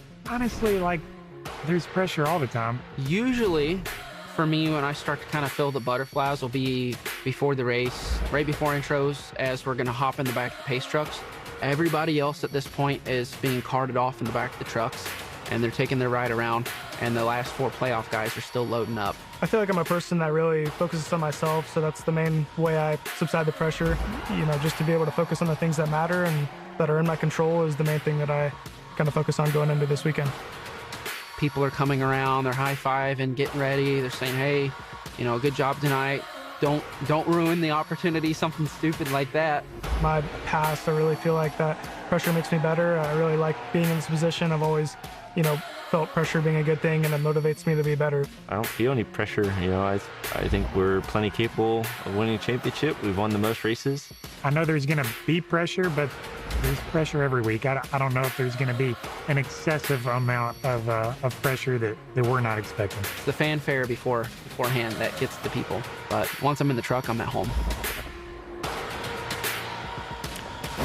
And that's what I love about racing and about sports. Everybody faces pressure. They all handle it, and they feel it at different places. But, you know, like Ben Rhodes said, it all goes away once you get in your truck, you strap in, and you put that helmet on. Yeah, flip that switch and start that motor. But Corey Heim is putting a little more pressure on the other 3 by putting his truck up front and being so fast. But there's a lot of racing left, and we've seen so many twists and turns here in this championship battle at Phoenix over the years. Corey Heim at 21 years old, just how he carries himself, how he handles himself in different positions and situations. It's been incredible to watch, and he's doing it once again tonight as he'll restart on the outside. Zane Smith on the inside. First time Zane Smith is restarting on the front row. Let's see what he can do with it as green flag waves once again. Great start by Zane down on the bottom, able to go door to door with Heim toward turn 1. Sparks flying, trucks going side by side. Craziness. Spectacular restarts. How much fun is this? Corey Heim gets the edge over Zane Smith. Taylor Gray up there in the mix. Ty Majeski swapping back and forth for that top 3 position. How about Grant Enfinger right now in the 5th spot? The best he's been all night. He's been confident. He hasn't wavered at all about what he believed he had in that truck.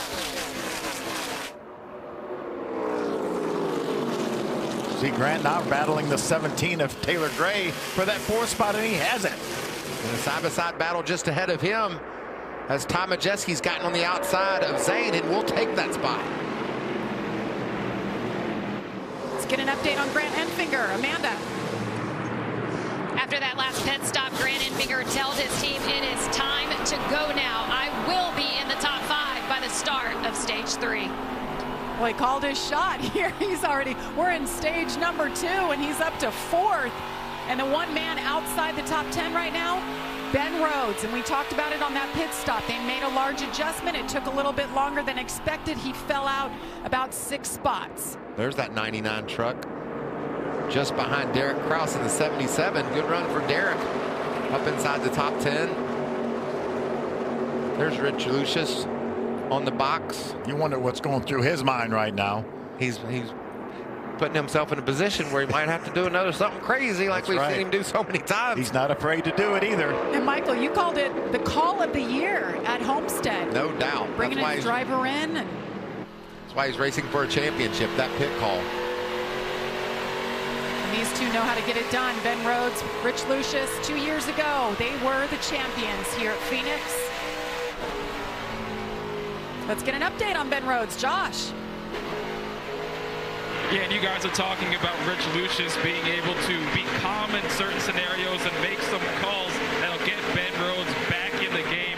Well, I talked to him about it, and he says before races we go over all different scenarios, so they aren't just pulling a rabbit out of a hat, so to speak. They plan for these sort of things. He said the most important thing I have to do is be confident in my decision, relay that to the driver, because my confidence will spill over to the rest of the team, guys. Into the top 10. Josh goes Ben. He makes the move around Kraus. So the thing that I love about that is when the crew chief makes a call, wow, look at that damage. The crew chief makes a call, the driver's got to trust him. He's got to go do his job, and that's just exactly how that works between Ben and Rich. He's got a tire rub. That's Raja Caruth. A couple of laps ago, he got together with the 41 of Bailey Curry. Coming off the corner here. Raja's going to try to get the outside. Bailey is going to use the racetrack and move up the hill. Made contact with the left front corner of Raja's truck. Battle over the same real estate. You see the outcome. Got a tire rub as well. We'll see if that clearances itself. Sometimes that'll happen, but I think that might be enough damage where he could have some issues, because that front end is loose. It's just going to blow back into that tire. Yeah, and aero-wise, that's certainly not helping. Speeds upwards of 150 miles an hour at the end of these straightaways. Caruth back there shown in the 24th spot. This young man has shown some promise this year. We haven't heard about plans for next year, so we're not sure. Once GMS, his team, closes its doors after this race tonight, we haven't really talked about that, but that's been heavy on a lot of people's minds for GMS and what they've done in this sport, and they too are moving on. So Grant Enfinger, he tells us he has a ride full-time for next year. We just don't know what it is exactly yet. Escobar right now inside the top 10, running 8th. We talked about KBM, Kyle Busch Motorsports, being sold to Spire. 100 wins, well, 45 wins for GMS. Two strong long-term teams that we're losing here from the Truck Series. Maury Gallagher, the founder and owner of that team from Las Vegas, Nevada, his heart and soul so much into the Truck Series. We thank him for all he's done. 2 championships, but his focus is on Legacy Motor Club, and that's in the Cup Series on Sundays. Regan. Well, Jamie, the leader of Corey Heim in the 11 truck, we made a lot of him locking himself so early into this championship 4. Of course, at Bristol over a month ago, the team had a lot of time to work on a lot of different packages with that truck, handling and setup packages. Well, when it was all said and done, they went back to the very first thing that they went to the simulator with, where they test those packages out. All that time, they went back to their original plan. What was tried and true from the beginning is what they're running right now. The latest report from Corey, that truck is really good out front. He likes it. It's a nice call from Scott Cipodelli. Sometimes maybe you have too much time on your hands to think and overthink your setups. Well, Corey Heim continues to lead with just 15 laps to go in stage number 2. Can he hang on and become the champion? We'll find out.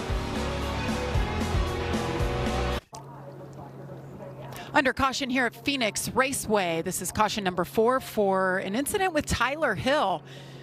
take a look at what exactly happened, but he had quite a bit of damage on that left front fender. Ooh, look at this. Pit stops, guys. Mixing it up. Yeah, they're in their window. They know they can make it to the end. I figured Lucius would pit. I didn't know all of them would come. I thought they might just ride it out.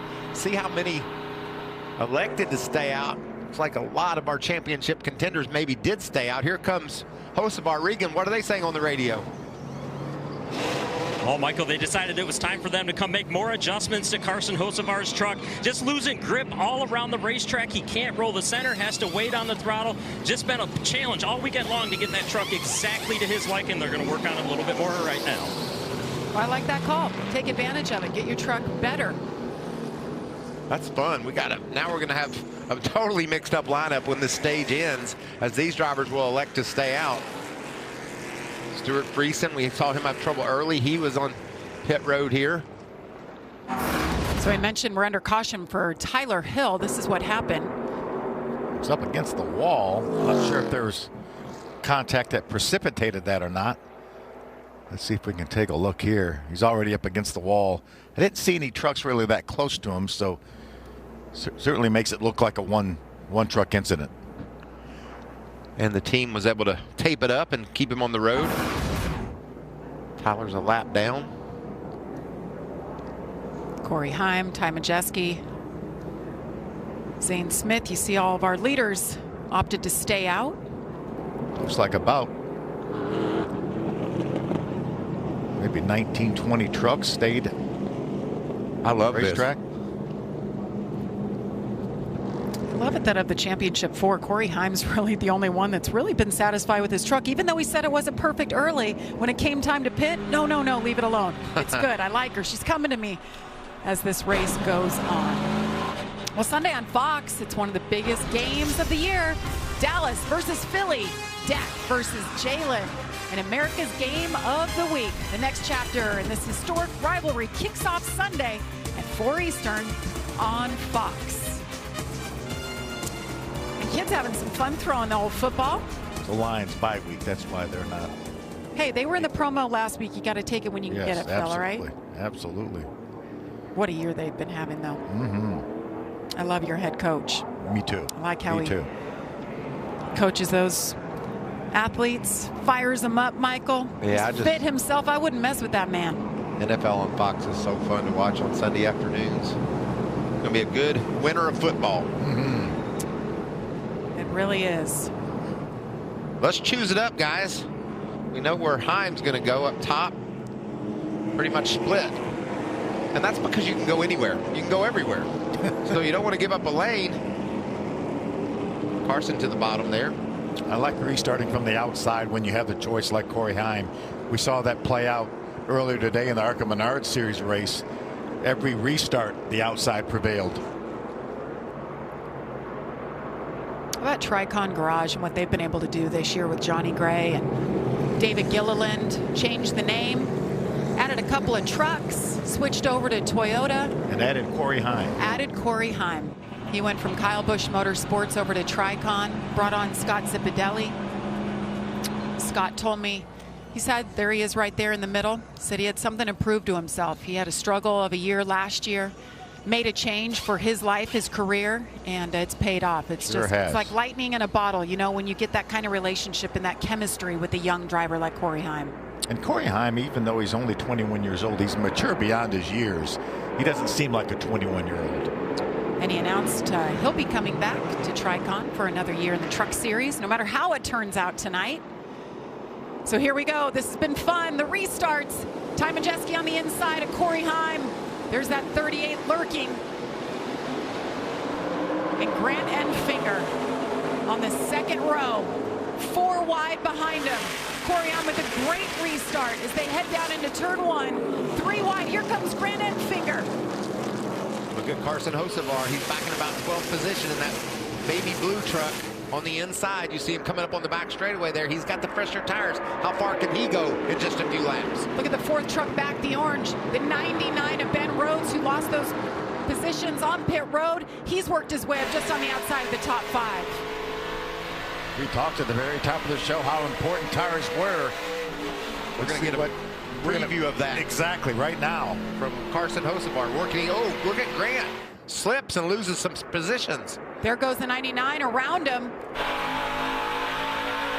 Carson Hocevar riding on board right now. He pitted from the 8th position, restarted 12th. He's got 4 tires, as you guys mentioned. Let's see what they can do for him here.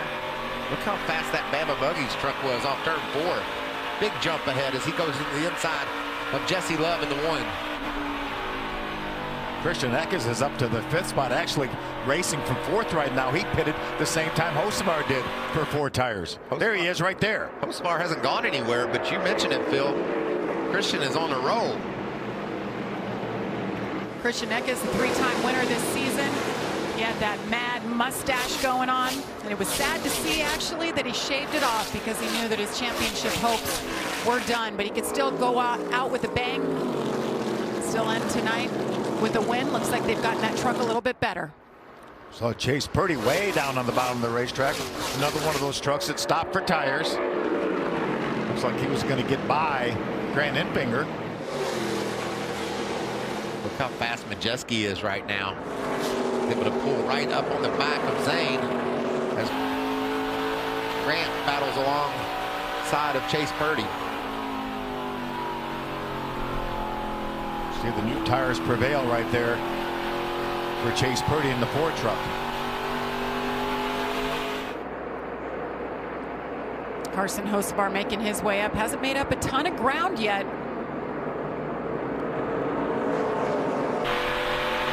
Really interesting, the thinking of a driver when he gets those fresh tires. He tries to make a couple big moves and they don't work. You just sort of settle in a little bit and know that you're going to stay out on those tires, get track position. Maybe don't try to burn them up. We see Eckes, he's hammered down. He's not worried about saving any tires. Yeah, consistently one of the fastest trucks on the racetrack. As we come around here, it'll be 2 laps to go in stage number 2. Ty Majeski took stage 1. See if Corey Heim can hang on here to pick up stage number 2. Heim has now led 39 laps. It's got to be a great feeling for Corey, other than the fact that Zane's faster than him right now. Other than that 38 truck right on his tailgate.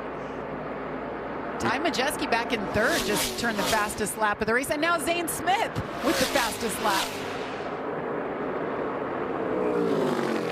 Many of us had Zane Smith and Ty Majeski in our championship 4, and they're right there on the bumper of Corey Heim, heating him up. As Jamie mentioned earlier, many of our championship 4 also thought those guys were going to be in the championship 4. Final lap, checker flag, green and white is in the air. Corey Heim picks up another stage win on the season. Zane Smith, Ty Majeski, Christian Eckes, and Taylor Gray round out the top 5 for stage number 2. So we'll step aside. Corey Heim has been the man. See if he can hang on. Come back. We've got plenty more racing from Phoenix.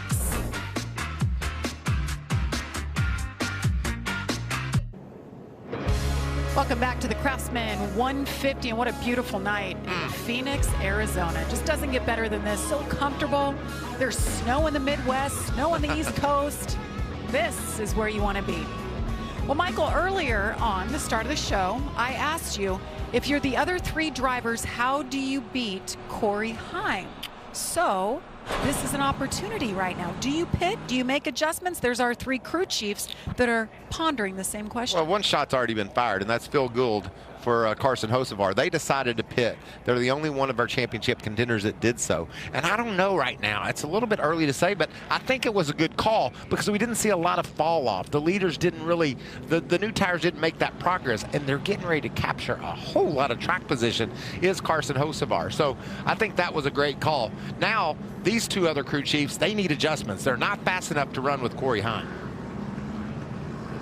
And that's what they're pondering. They're going to pit, hopefully make the right call, make the right adjustments. And who knows, Corey Heim's going to get hung back in traffic. What's his truck going to be like? Yeah, there are 17 or 18 trucks that came down pit road. If they don't come back to pit road, then Corey Heim will restart behind all those trucks. This is a fun part of the race for us fans. Pits are going to be open this time. We're going to see a big shuffle in the lineup, and we'll have to see what that number 11 truck's like when he gets back in traffic. A little bit of strategy, perhaps, to play into it. 56 laps to go in the championship race. Christian Eckes will inherit the lead when these guys come to pit road. Pits are open. Josh, they're headed your way. Let's start with the 99 of Ben Rhodes. His biggest complaint, he's loose on entry to turn 1 when running the wall. They're going to make an air pressure adjustment to try and help him out. Last stop, they took scuffs. This time, they're going to put stickers on. Amanda? Grant Enfinger is making his way to his pit box, and Jeff Henley said in the adjustments of what's going to happen in strategy, he said, I don't care who's going to stop, we're stopping. Grant Enfinger wanted a little more adjustments that was made in stage 2, but said, Jeff, I trust you and I trust this track. Regan? The 11 of Corey Heim started free that run, ended neutral though. Overall, long runs, the truck gets tighter as he goes, so they're not going to make any changes for it. They're going to let it see how it plays out right now and try to get him a good stop here. All right, Regan. So I heard what we heard last pit stop. No adjustments for Corey Heim. Well, he's taken a long time. Been dominant, but not only did he lose a lot of positions by staying out, you could see Crew's not happy with that pit stop. Some frustration. Something went wrong on the 11 pit stop. We're going to step aside. We'll re-rack them and drop the green flag. 55 laps to go. Stay with us. One night, one race, one goal. I will do whatever it takes to become a champion. It's time for Phoenix. Let's win another one. This is my chance. I won't back down. Let's do this. One stage remaining here for the championship. The one driver of the 4 championship contenders who finishes ahead of the other 3 takes home the title. And for the first time tonight, Corey Heim is not the leader. An issue on pit road has Carson Hocevar right now running in 4th, and he is the best of the 4. And that's a strategy call. We saw Hocevar stay out. That gained him all this track position. But here's what went wrong with Heim. He slides through his pit. See the back tires lock up? He's supposed to stop on that red line. He's obviously a foot or 2 inside of that red line. And watch, when they go around to the other side, there's just no choreography. They can't do their jobs like they're trained to because he's too close to the wall, causing them to lose valuable time. So he's not only a foot ahead of it, but he's about a foot over toward the left side of the wall, which made everything cramped and made it take longer than expected. So he slipped back about 17 positions. Well, this is what I'm interested in seeing. What's this truck going to be like in traffic? Can he just cut through the field? I don't think so, Phil. I think track position is more important than the truck that he showed earlier. I don't remember now. Most of those trucks in front of him pitted before. That's why he's behind them. Zane Smith was actually the only truck that beat him off the pit road with that miscue. Zane Smith's a fast truck. You can't afford to give up any spots if you're after a championship. We'll see how it goes. Restart here for Christian Eckes, Chase Purdy. Green flag is in the air once again. Look at that mess behind him. Oh my goodness. What are we, 8 wide? 6, 7, 8 wide. Look at Ben Rhodes getting squeezed there. Down into turn 1, Christian Eckes checks out. You see the 88, Matt Crafton, welcome to the top 10. Look at Corey Heim squeezing up through the middle of trucks. Look at that battle. There's Heim down on the bottom. Grant Enfinger all over the bumper of Corey Heim. Ben Rhodes shifting gears, making passes. He knows how important it is to stay up, keep up with that 11 truck. Enfinger to the bottom on Rhodes. 3 championship contenders right there. You can almost throw a blanket over him at one moment.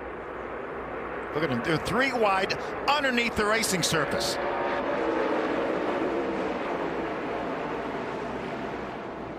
Watch this 99 truck. He put this trouble. Caution. They're crashing up top. He was a pinball in the middle of that action, and the caution is out for the 6th time for this. The 66, Connor Jones. I think it's Jake Drew in the 61 truck.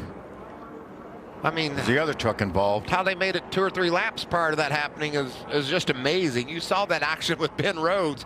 It was like that throughout the whole field. Battling for the 16th position when they got together.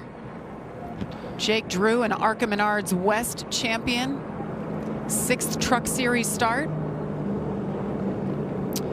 Those trucks are mangled. They are. You see Jake climbing out of his truck right now. See where this began. Looked like Connor Jones just drove in there and ran into the 61 of Jake Drew. You see Haley Deegan turn around there. Nearly hit by the 20, I think, of Nick Lights. Big crashes tonight, huh? They have been.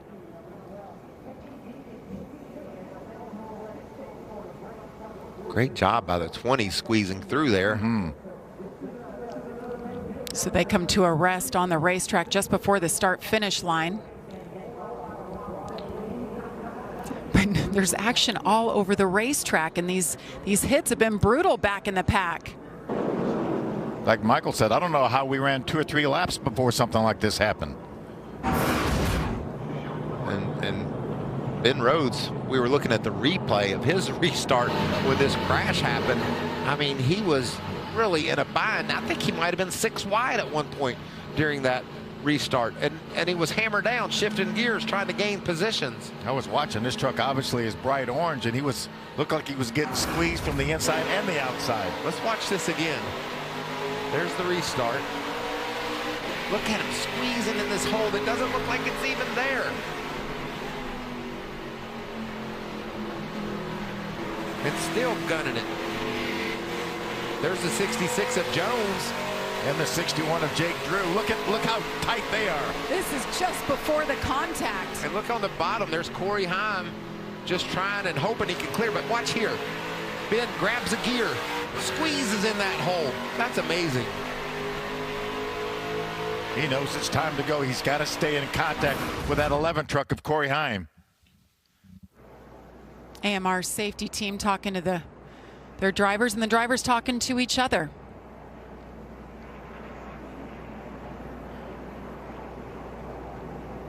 So 47 laps to go. We're being told those trucks are actually stuck together. So this could take a moment to separate the two. Just glad those drivers were able to get out. So the AMR crew is trying to figure out how to separate the two trucks and remove them from the track. We'll be back from Phoenix.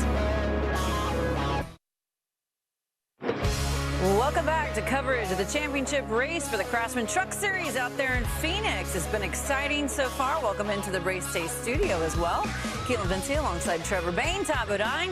What do we think about what we've seen so far, especially with Corey Heim? Well, he no doubt has the strongest truck of the championship 4. Finished second in stage 1, won stage 2, but finds himself behind the 8 ball a little bit right now after that pit cycle. We saw some drivers jump the stage. They pitted with 9 to go. Corey Heim didn't do that. 17 trucks got in front of him. Now he's working his way back through the field. Well, when we saw them do that, Trevor, me and you both like, what are they doing? They need to pit. But it depended on the restart and how good a restart he could have got, and he did. He did a great job. Went from 18th to 11th. That saved it. We'll have to see if Corey Heim can make his way back up to the front. This is getting very interesting, needless to say, as these teams battle it out to try and get a title in the Truck Series. So let's send it back to the voices in the booth once again, and Jamie Little.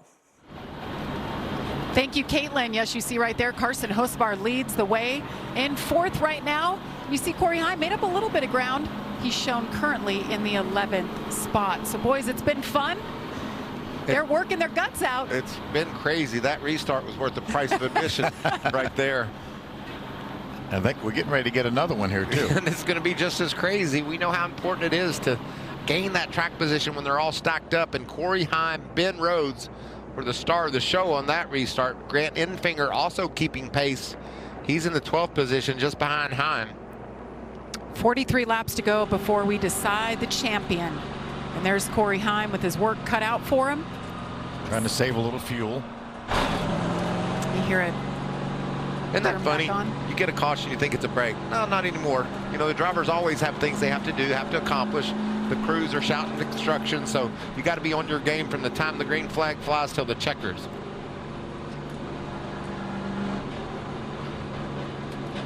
So as we're under caution for the 6th time, here's another look at what happened. Well, we saw synchronized driving. A lot of people just all over each other, but keeping it all together. But in that case, It looked like the 66 might have just dove in there a little too hard, and they made heavy contact. As you see, we're choosing it up. Saw him collect Haley Deegan as an innocent bystander there.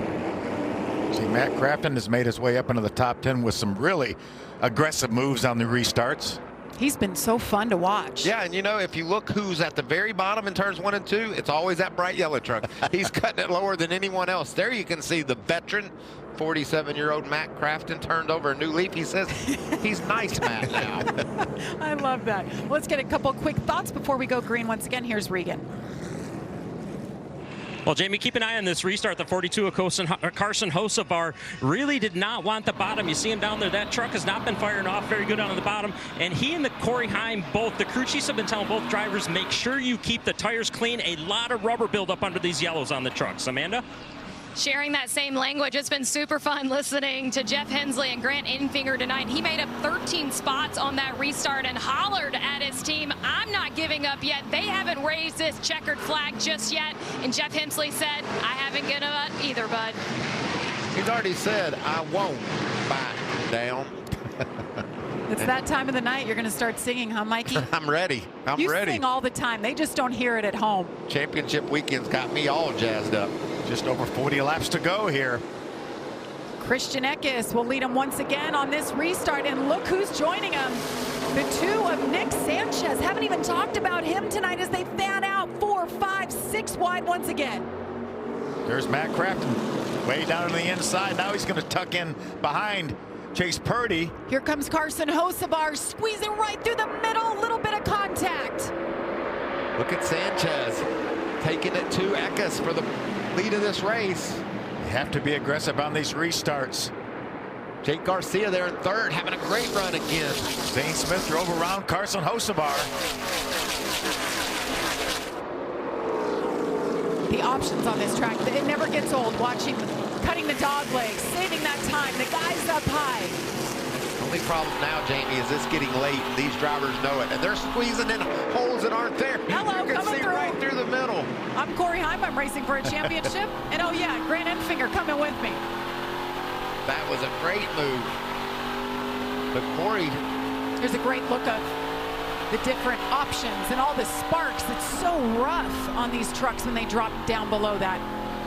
These trucks are tough. And the truckers are too. Remember, Zane Smith came out right in front of Corey Heim on that last pit stop. Zane is up to 5th. Corey's back in 10th. Look at the 99 of Ben Rhodes. That's what you call going for it. He dove in there a little bit hard, didn't stick, but he was making a move, and look at him trying to get to the bottom. Let's watch Ben Rhodes in the 11. Corey Heim on the restart.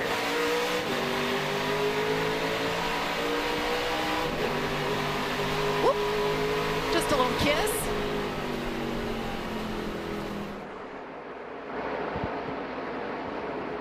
Oh, chain reaction there. Look, Majeski was a little slow. There's Ben making the move to the bottom. Ben Rhodes back in 15th right now.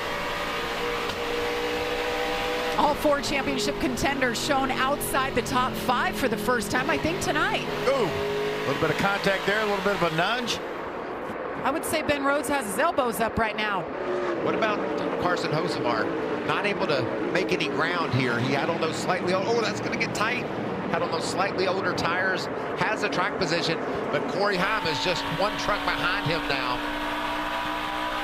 And working really hard to regain control of this championship battle. Well, Stuart Friesen went around earlier in the race. Now up in the 5th spot. The 99 of Ben Rhodes. Hello, I'm here. I need the space. Just a little bit of space. Gotta love that about racing. There's you may be racing for a championship, but you gotta race everybody else at the same time. You don't see that in other sports. There's Corey Heim. We're on board with him. Just up ahead of him is that light blue truck of Carson Hocevar. That's his target. That's the championship leader right now is Carson Hocevar. You have to be better than the 3 other competitors, and he knows it. He's got his sights set as he closes that gap on the 42. The 11 trying to get around Carson Hocevar. Little fresher tires on that 11 truck right there. You can see left side of your screen their last pit stop.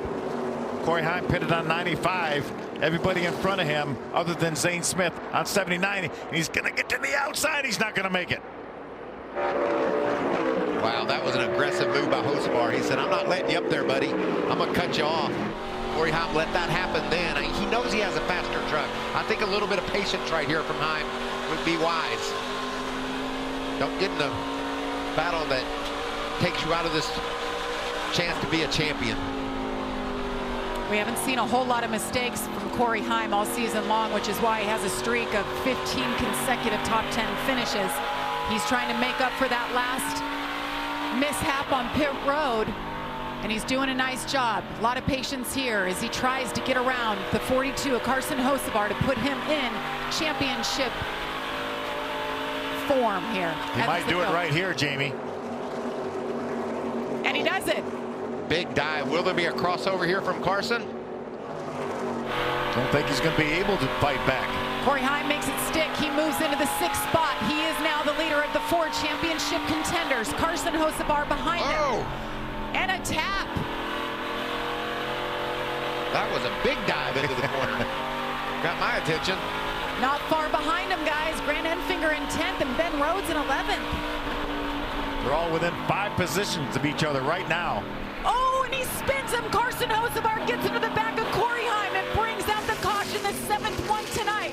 Heim is backwards on the racetrack. So is Stuart Friesen. I really don't understand that. Well, he dove into turn 3 and popped him and went down in turn 1 and just spun him out. And he's frustrated. Well, I mean, I feel the same way he does. How do you think Corey Heim feels right now? Well, a good thing about Heim is he didn't get any damage. He spun sideways. I did not mean to do that. I thought he was going to take a bigger arc. But the bad news, Michael, you saw Corey Heim falling. But I'm saying he doesn't have any damage. He hit Friesen. Friesen went into the wall. Corey, I don't think has any damage. He's going to come and get 4 tires for sure. This could be really fun to watch. We still got 30 to go. I don't call him out yet. No, I don't. Without a doubt, he's not out yet. And I think you're right. I think he comes and gets 4 tires here. You see Corey Heim on the left side of your screen. But do our other championship contenders come in and get 4 tires as well? This was just over aggression. We gave him the 1 tap. This was just spun him out. And then moments later, that. But watch Heim. Slides. No contact. The big loser in that crash was Stuart Friesen. He didn't have anything to do with anything. Just got wiped out. Your Corey's going to have just a slight bit of damage on the right rear corner where he got into Stuart. But shouldn't really affect how that truck runs. But tough break for Stuart Friesen, who is having another good run here at Phoenix. On board with Carson Hocevar from his vantage point.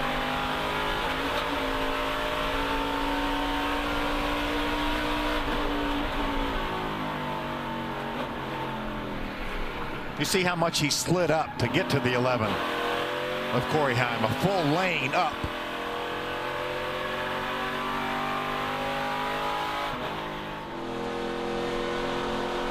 Corey had done a nice job of running down Carson, made the pass cleanly. I guarantee you Corey didn't see this coming. No, sure did. Right there, just up the hill.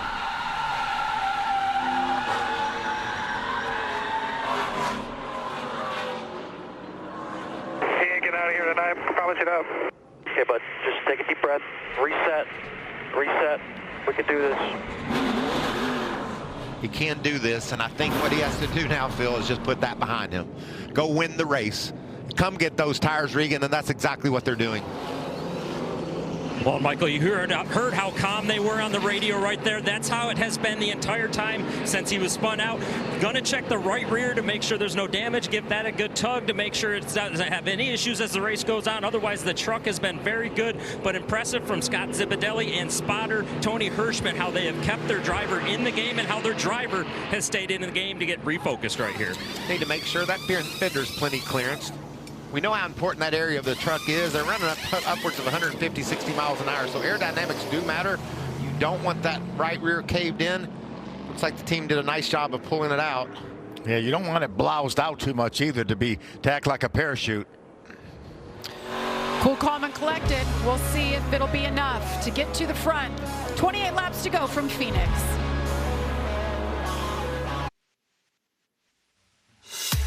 Getting down to business here in the Craftsman Truck Series. About 25 laps to go. Who will be crowned the champion? Major turn of events. As you saw, Carson Hocevar getting to the back of Corey Heim. He's showing his 21st. Carson Hocevar second right now, Regan. It's been a busy radio for Carson Hocevar. Take a listen to what the team had to tell him. I imagine there's no question that was on me, right? Yeah, I mean, he was holding you down like we were holding him down. Just got it this way first. Need to shake it off here, bud. Refocus. Yeah, man, I don't want it. They've been trying to get him refocused, get his head back in the game. There's still a championship to win here. Trying to keep their driver in the game. Hard to shake that one off. As we're ready to go here, Nick Sanchez on the outside. He'll be the lead truck over Carson Hocevar on the bottom side of the racetrack. And green flag in the air once again. Great restart by Nick Sanchez, something we've seen all year long. 5-6 wide again. Terrible restart for Hocevar. Falling back through the field. 3 wide up front. Ooh, contact tight. up and there. They're still wrecking. How did they keep them straight? Like Sanchez ran Majeski into the outside wall. Christian Eggers, I think, got a piece of that as well. Jesse Love up there in the 6th spot. How about, is that Ben Rhodes? Ben Rhodes to the 4th position. And going forward right here. They have been working on this race truck. Ben Rhodes has been up front. He's been in the back, middle of the pack. Here he is in 3rd spot, and right now in championship form. If he can hang on here and stay ahead of the other 3, he will be crowned champion for the 2nd time. And there's contact once again up front. Nick Sanchez, Zane Smith. Wow, what action. Watch the 42 up front. See what happens to him on the restart. Got pushed sideways by the 98. And look at that orange number. Yeah, he's coming. Bright orange truck right up the middle. And watch Hocevar just fade. He's all the way back to 18th, outside the top 15. And there's contact. Hard into the outside wall goes Majeski. Ben Rhodes was really aggressive on this restart. There's Hocevar, the 42. Watch Ben Rhodes just drive right by. Golly. We don't need another caution. I can't handle these restarts. It's too crazy. Right now, Ben Rhodes and Grant Enfinger racing for a championship. There's Rhodes. Oh, trouble, Stephen Parsons. Big crash in turn 3. 3 trucks involved. Stephen Parsons, you see there, the 41 as well. That's Bailey Curry. And the 43 of Daniel Dye. Wow, that's not what Rich Lucius wanted to see. He's like me. Let's just run this thing out. I think we got in a pretty good spot. Did you just see or just say, Michael, you can't stomach another restart? I didn't want that because it's only going to get worse. They're just going to keep. It's going to be like the Xfinity race at Martinsville. They just keep pushing and shoving until there's nobody left hardly. This is a big crash. You see the oil running, water from the radiator running down the racetrack. This is going to take some time to clean up. Meanwhile, Corey Heim up to 12th. Don't forget him. I told you he wasn't out of it. And they're going to hear from him before this is over. Meanwhile, Carson Hocevar back in 18th after that restart. Does Stephen Parsons get turned here? Yes. He just got dumped by the 41 of Bailey Curry for some reason. And then you see Daniel Dye with nowhere to go. I think Stephen went to the 41 truck to say, what were you thinking?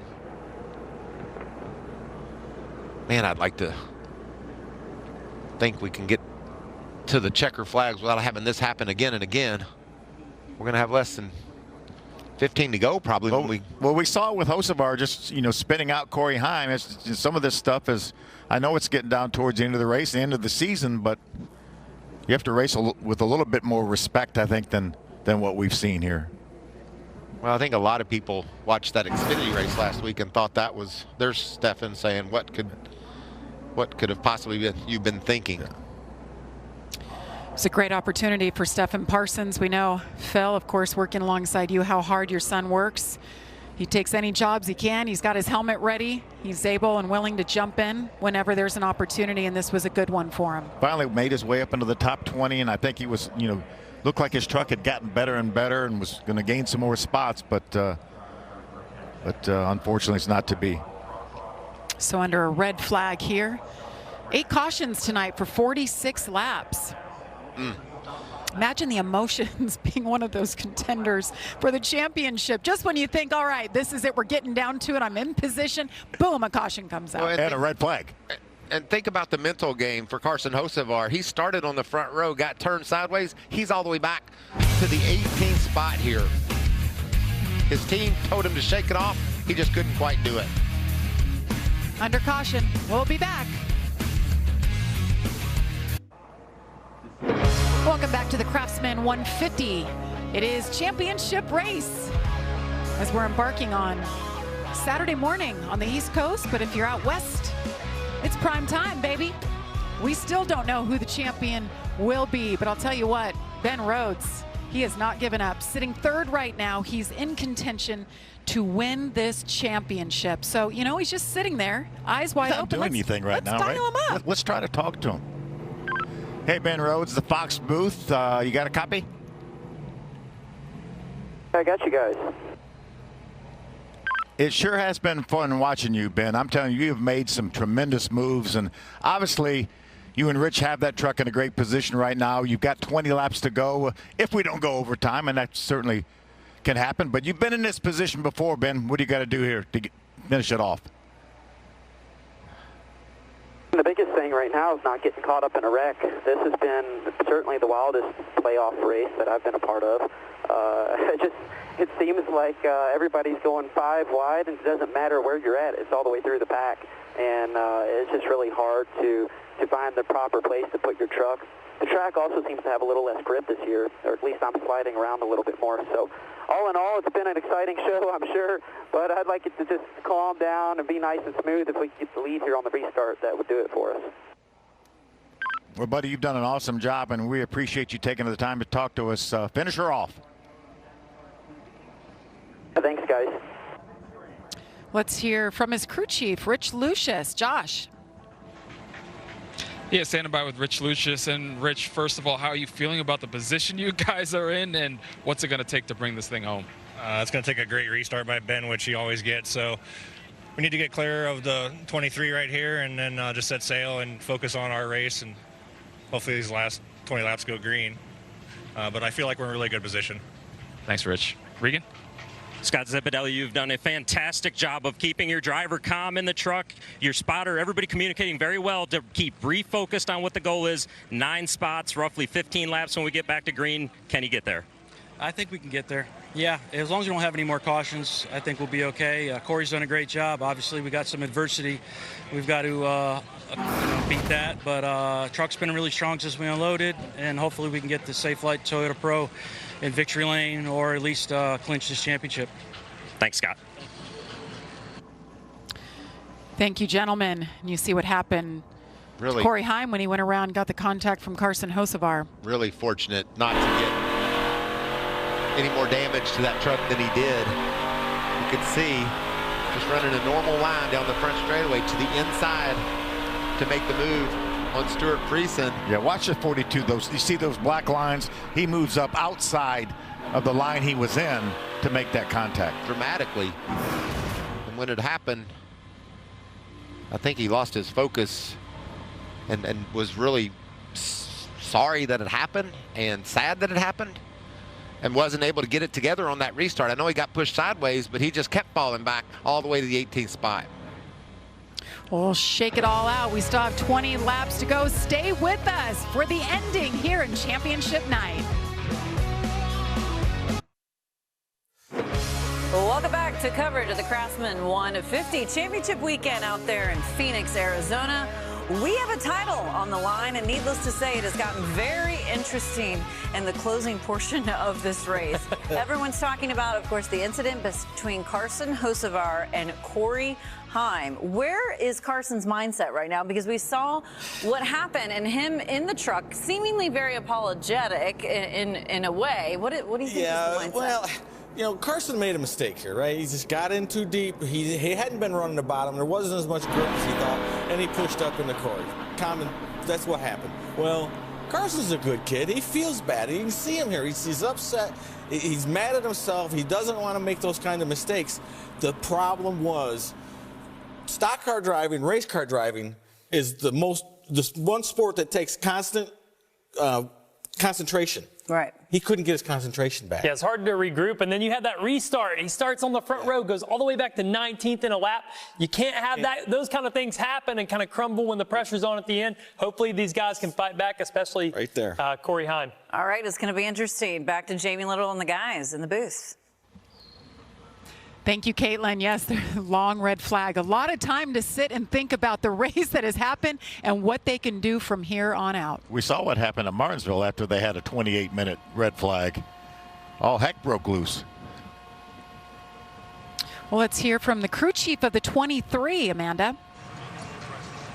Jamie reported earlier in the show that Grant Enfinger is riding with a quote on his dash that says, "All things are possible for those who believe." You guys have executed perfectly tonight. Jeff, there is one truck separating you guys from a potential championship. Why do you believe that Grant Enfinger is the one that can do it? Well, I mean, it's a matter of it's who wants it the most. And I don't know of anybody else in this garage that when he wants something, he goes and gets it, you know. And we've been pretty fortunate. We've made all the right adjustments from practice yesterday. We weren't very good. We were a 10th place truck at best. And I still don't think we're good enough to outrun that 11 if he hadn't had any issues there. Us and the 99 are pretty even. It's just according to who gets out front. But, you know, the guys done a great job on pit road tonight. The guys that work on this thing all year long have done an amazing job.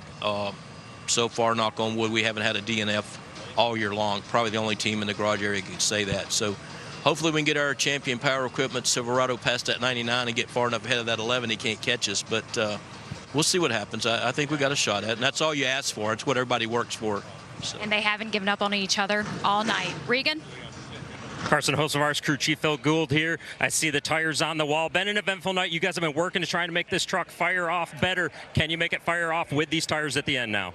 Yeah, I think so. As we can see, anything can happen, and you know, we kind of got ourselves in a bad predicament there, but it's not over till it's over, and we're just going to keep fighting.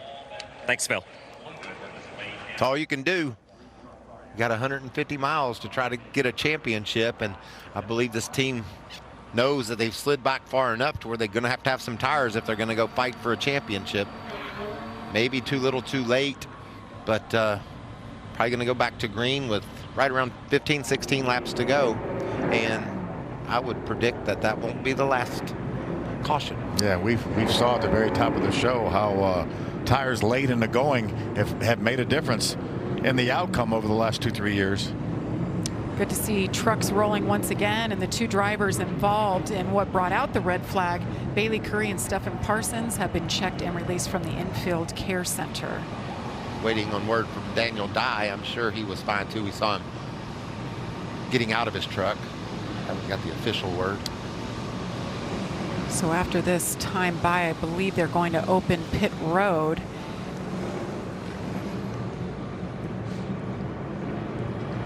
Well, on the East Coast, they're just getting Saturday started. So start your Saturday strong with Big Noon Saturday as Fox and the 7th-ranked Texas host number 23, K-State. It all starts with Big Noon kickoff live from Austin at 10 a.m. Eastern. Then it's K-State, Texas. That's all on Fox and the Fox Sports app. Today. Today. For you East Coasters. We're racing into Saturday. West Coast. You guys are probably enjoying drinks and maybe even some dinner. Well, we know, at least we think that Hocevar is coming down pit road. Is anybody going to come with him? I don't think so. Not any of our contenders. I think Corey Heim's in a good spot. He's going to restart on row 5 or 6. So we've seen guys get to the front from further back faster. Sanchez is coming. as well as Majeski. Majeski was into the outside wall. He might need an adjustment on his fenders. Here comes Hocevar. There'll be a lot of trucks in between these trucks that pit right now on this restart. Carson Hocevar shown in the 18th position as he comes down pit road. Zane Smith shown as the leader. What's Stewart's just coming out of his pit.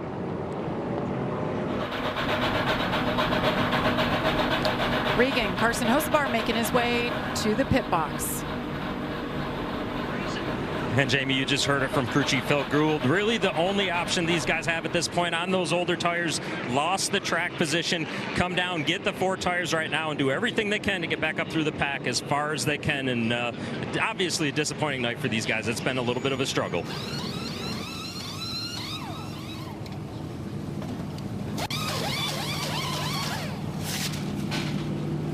Nice adjustment there for the 42 as well.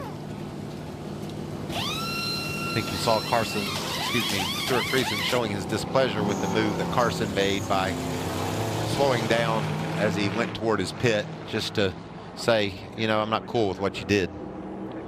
He was, of course, an innocent bystander. When Heim went around, he got into Stuart Friesen, who was running in the top 5. Here's our battle for the championship right here. Potentially the 99 of Ben Rhodes, the 23 of Grant Enfinger. And they're going to have company. They know the 11 is coming. Just going to be a matter if Corey Heim can get a clean restart, if we can keep our championship contenders out of the wall and race for it. I still feel like this is the guy you're going to have to beat. He's got better tires, he's got a faster truck, and he's motivated after getting dumped racing in front of Carson Hocevar. Well, this has been fun to watch. It has. All night long, and now the 2 most experienced of the championship 4 right now running 3rd and 4th. Just unpredictable, just like we expected. I told you at the start of the show, I love Championship Friday night. It has a little bit of everything, and we've seen that. A dominant truck here for Corey Heim. Now he's in a position where he's going to have to really get aggressive to get through this field. We're going to restart with less than 15 to go, or right around 15 to go. You know, a couple of the trucks in front of Corey Heim are his teammates, Taylor Gray and Dean Thompson. We're going to start choosing here. Do those guys just get out of the way? If I'm Corey Heim, I would like to think so. Certainly not going to battle him very hard for sure. Let's see what they decide to do. Anybody going to cut Corey Heim any slack? Zane's going to take the outside. Ben the outside. Grant Enfinger will line up side by side with him. Oh! No team orders there, it didn't look like. Yeah. That was a late dive. By Taylor Gray. Taylor Gray that did was. That was some space that Corey Heim would have really liked to have had. Put that truck on the outside of him. I think Corey's going to line up 9th, it looks like. Let's see that one again. Late decision right there. I'm glad Corey was paying attention. Exactly. Like, what are you doing, man? What are you doing? What a crazy night for this young man. Remember at the top of the show, we showed Sheldon Creed winning this race in 2020. Went from 9th to the lead in 1 lap with pressure tires. Didn't I tell you I couldn't handle another restart? Well, my hands are sweating. The nerves. I'm all messed up over here. It's been fun to watch. I got bad news. This might not be the last restart. I'm going to go with it won't be the last restart. Keep an eye on that row 2. That's our championship battle for now. And they couldn't care less about that row 1. They want them to just go. Get out of here. I don't care. Just don't hold us up. Championship night. NASCAR's biggest weekend. All comes down to this. And green flag is in the air once again. Keep your eye on the 23 and the 99 in row number 2. And where's Corey Heim in all of this? He's coming down to the bottom. Ooh, Ben Rhodes is slow on the high side. Loses a spot to Jesse Love. Ben Rhodes back to 6th now. Look at the 11 on the outside as they battle down into turn 3. Jesse Love right on the back of Chase Purdy, but here comes Heimer on the outside. He can see the guys he's racing, but he slides off turn 4. Slipped a little bit there. Long way to go, 14 laps to go. See Ben Rhodes trying to chase down Grant Enfinger. And he's there, Bill. Gonna try to move to the inside of Grant. These two can't seem to shake each other. Keeping their eyes on where that 11 is. They know how good, how strong he's been tonight. Corey Heim led 47 laps. Got a hit from Hocevar. Went around, has had to fight his way back. Corey Heim in 7th now. Grant Enfinger with control of the championship as it stands right now, trying to hold off the 99 of Ben Rhodes. There's plenty of time left, but if I'm Ben Rhodes, I want to try to make quick work of him if I can, because you never know if another caution comes out, you have more restarts. Corey Heim up to 6. 2 spots from where he needs to be. Meanwhile, Zane Smith doing what he did last year, leading at the finish, trying to pick up his last win here in the Truck Series before he moves on to Cup. But all eyes right here on Grant Enfinger, Ben Rhodes. I'm worried about Corey Heim. Hasn't made much progress since he got around Jesse Love. You can see Jesse Love battling back to the inside. Maybe that right rear damage has hurt the performance of that 11 truck. We talk all the time about how critical that right rear corner of these trucks are for side force. He's about 2 seconds back from Ben Rhodes as it stands right now. His teammate Jesse Love on the inside. Yeah, that's just... He needs those positions. Yeah, this is a result of that right rear damage, I'm sure. He was so strong early. Now he can't go anywhere. Meanwhile, Hocevar is up to the 14th position, as you can see, left side of your screen. As the leader crosses the line, we've reached our Craftsman. 10 to go. 10 laps to decide it all.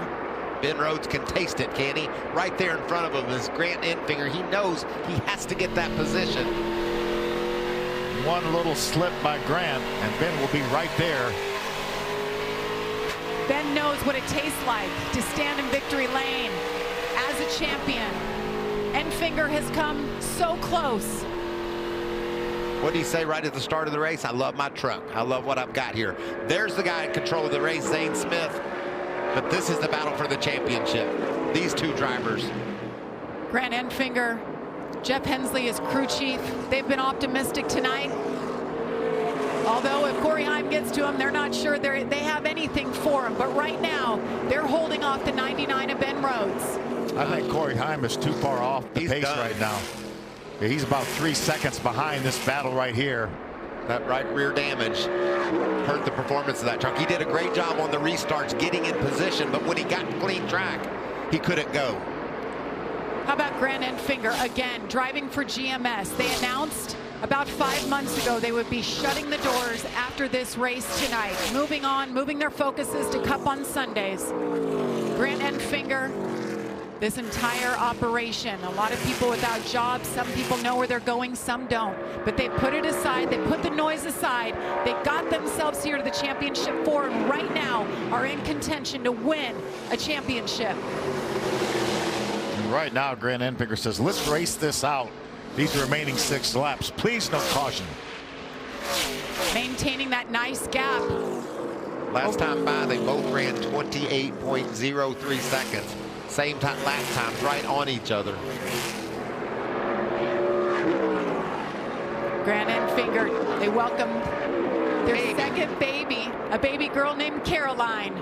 Last Friday, she came a month early. And again, able to focus on the task at hand here. What a sweet offseason it would be. Can he do it? Right now, Ben Rhodes' tongue is hanging out, trying to coax every 100th of a second out of that truck. And Grant Enfinger's looking in that mirror, wondering how much gap he has on Ben Rhodes, but focusing on his job. You can hear Ben Rhodes shifting gears here, pulling it down to 3rd as he comes into turn 3 and then up to 4th on the front straightaway. Right now, he's got about a 7/10 lead over Ben Rhodes, and he's maintaining, guys. 4 laps to go here at Phoenix. What a story this will be for Fairhope, Alabama's Grant Enfinger. Oh, no. And caution is out again. Can you believe it? Carson Hocevar destroyed his truck. I was looking on the scoring monitor that Corey Heim was backing up to Carson Hocevar. I have to believe that that's related. I believe he just said that's fair. Well, I think Corey Heim decided he couldn't win it. I don't think Carson Hocevar was going to win it either, though, but he had battled his way inside the top 10 and had caught Heim. But Taylor Gray's an Gray. innocent victim of that. He had a great night going. Top 10 most of this evening. 3 laps to go. Caution out for the 9th time. Grant Enfinger says, I wish y'all could have settled that after the race. Yeah. And let me run my race to the championship. See the damage on the left side of the 11. I think there's also right side damage. And you talk, oh. Yeah. Yeah. Significant damage to Corey Heim. Yeah, that's a shame. Carson Hocevar coming up on the 11 right here.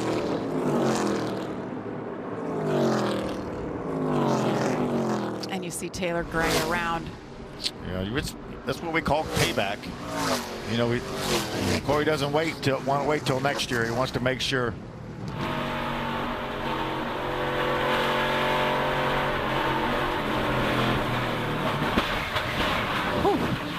Big hit. He's right on board with Corey Heim now and see from his vantage point.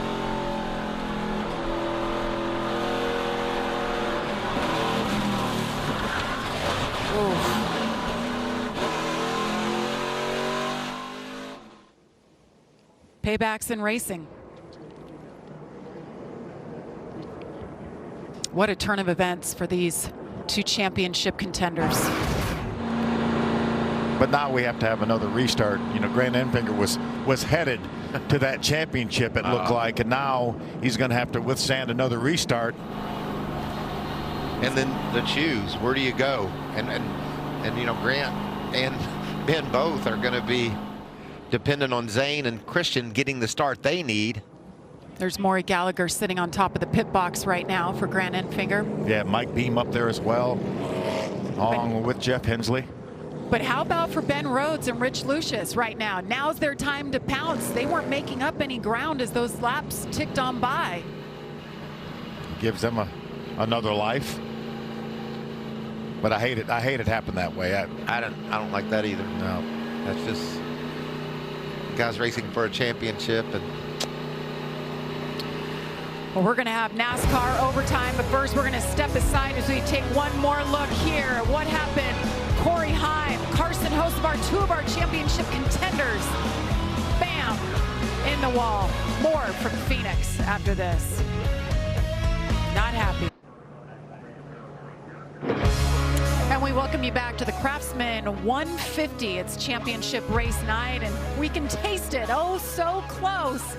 As you see there, NASCAR overtime. And Ben Rhodes right now sitting 5th, but could trouble be brewing? So when I'm at speed, I can shift fine. It goes into 4th gear fine, but I probably, I don't know, over half the restarts tonight, I go to get it in the 4th, and I'd say over half of them, the first attempt in the 4th gear doesn't go. But I have enough momentum, I'm able to recover because I get a good, you know, 1st, 2nd, 3rd, but 3rd to 4th, for whatever reason, isn't working. That's trouble, or could be. If he can't get a clean shift into 4th, then he wouldn't have to really shift, I don't think, Phil, until he got down the back straightaway, and he needs to grab 4th then. So maybe if he gets a great start, he's got enough room to work it into gear. But this could be potentially some big trouble for the 99. Yeah, you know, we're going to only have a 2-lap overtime finish, so he can't afford to lose much ground to Grant Enfinger.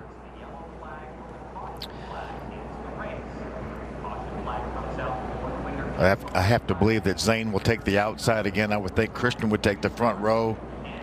And that's like I said, those two need that front row to get a great start so that they're at least even. One of those front row starters has a shifting issue or has a tire spin, that'll directly affect them in row 2. Not the way he wanted to end his night here for the championship race. Carson Hocevar making his first championship appearance, and you see his truck being taken out on the wrecker.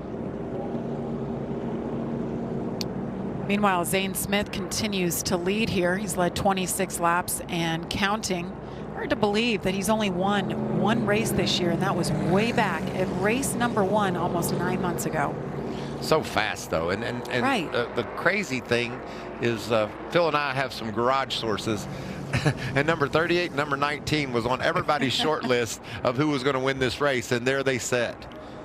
And what disappointment it has to be for those two not to be in our championship 4. I think they were on a lot of people's championship 4 list, and Christian Eckes can taste it.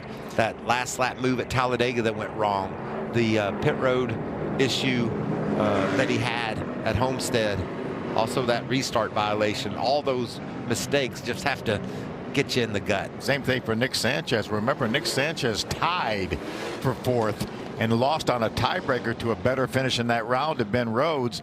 And remember, he ran into a Tanner Gray on the way to pit road, and his pit stop was 6-8 seconds slower than his average pit stop, and that was under green. And all he needed was one more position on the racetrack, just one more. Grant Enfinger, Amanda, went to the outside, got Ben Rhodes down on the bottom. I'm taking a look at Jeff Hensley. He's finally sat down after slamming his hands at the side of that caution. We were talking about the payback between Corey Heim and Carson Hocevar, but what we forget is it affects everyone else in this race, including Grant Enfinger and Ben Rhodes. Grant has radioed over that his truck feels great. He knows that Ben Rhodes is having shifting issues, but I think one of the things that needs to be said, the radio from Grant Enfinger, the team said those guys are classless. Well, frustrated with this caution coming out once again, and understandably so. But good news for Grant Enfinger fans. Everything sounds good, copacetic inside that racetrack. Oh, man, but this is intense. Check out the overtime rules there. 2 laps. The leader takes the white. The next flag ends it. Caution prior to the white, and we get another restart. Guys, keep an eye on that 2 truck of Nick Sanchez. He has the freshest tires right now in the top 10, about 10 laps fresher than the rest of the field. Got to have a perfect restart. Perfect restart right here. Here we go. NASCAR overtime at Phoenix Raceway. Zane Smith, Christian Eckes, they're crowding up. Here comes Ben Rhodes. Watch out. That orange and black number 99 up the middle. He doesn't make it stick. Grant Enfinger is right there. Those are the 2 battling for the championship.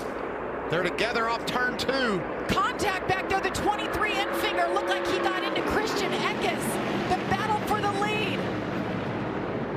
How about Ben Rhodes? Look at Grant Enfinger's in trouble. And there's a caution. Again. It came out before the white flag. Oh, Ben Rhodes could see that white flag, and they pulled it back and threw the yellow. Derek Kraus around in turns 3 and 4.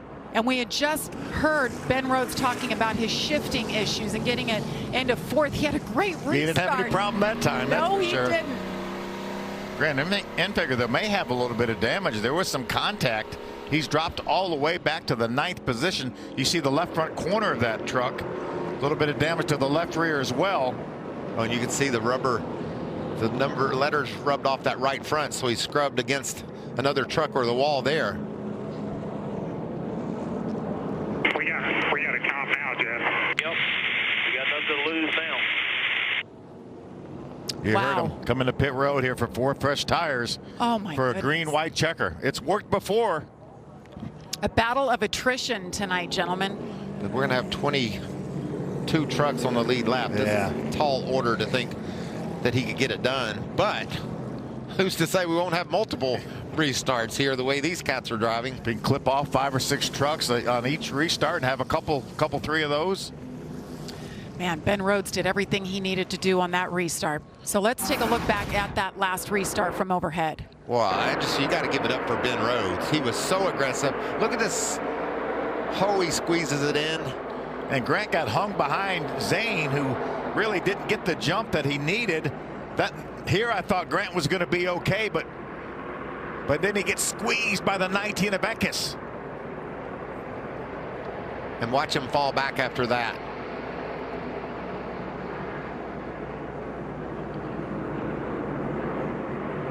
Watch what brings out the yellow. Derek Kraus, bam. Jesse Love goes up, and they just chain reaction. I think Jesse Love body slammed Grant Enfinger. That's where the damage on the left side came on Grant's truck. So much contact. Watch Jesse Love, that one truck. He got loose. Got loose into Grant, and Derek Kraus paid the price. Oh. I feel your pain. It's just an emotional roller coaster. It is, because you know what it means to these guys. Grant Enfinger could taste the championship. And here he comes, takes that left-hand turn. He's coming down pit road. Now he's going to restart outside the top 20. Oh. 2 restarts ago, we were getting ready to crown him a champion. Pop some champagne, right? That's right. Amanda. This team has been absolutely flawless all night, and this is what it comes to right now. You heard Jeff Hensley say we have nothing to lose, and the crew guys jumped into action. Grant Enfinger coming in for tires and fuel. Jamie? You see him pulling those fenders. So we'll have another NASCAR overtime, our second attempt here. The ball is in Ben Rhodes' hands, in his court, as they say. Yeah, unfortunately, though, if it turns out that way and Grant's not able to make a miraculous recovery, then he's going to feel like he got cheated out of this championship.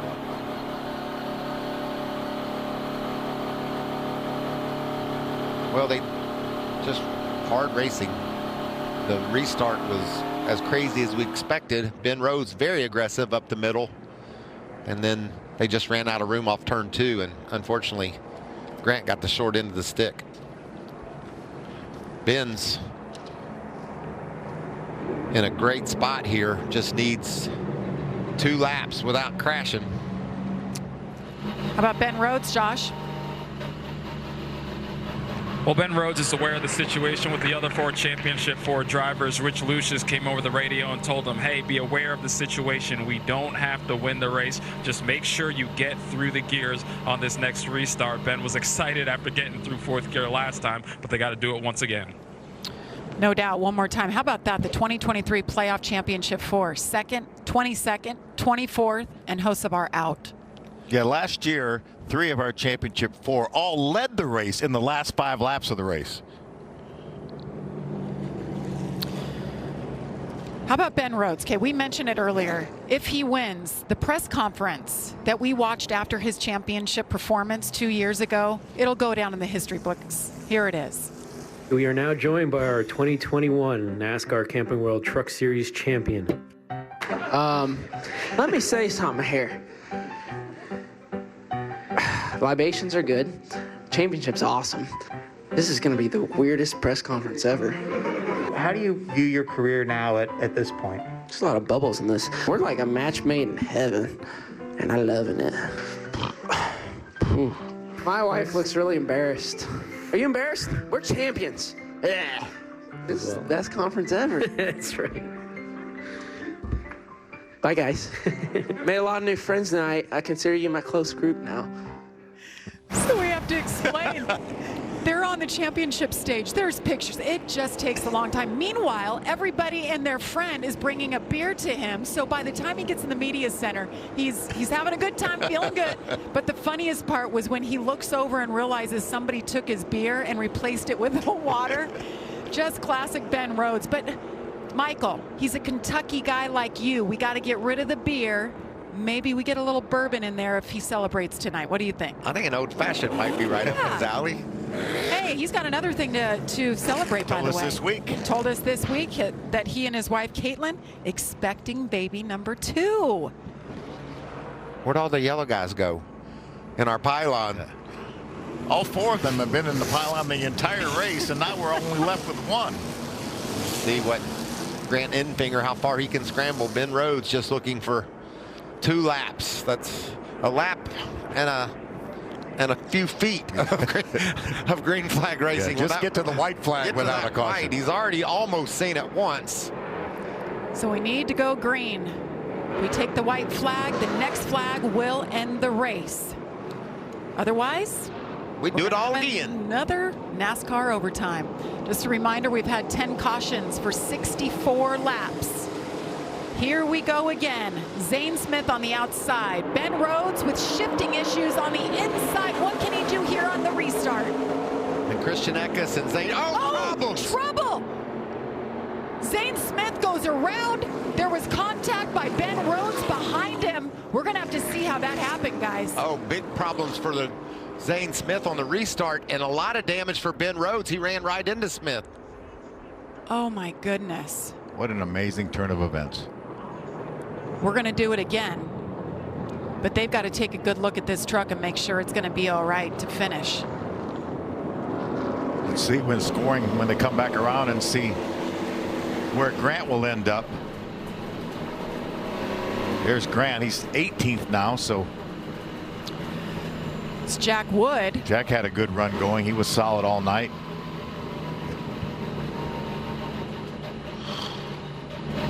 We need to see what happened here. I believe there was just problems getting through the gears, maybe, for Christian. One of the front two trucks. Missed the shift. You're fine. You're fine. You're fine.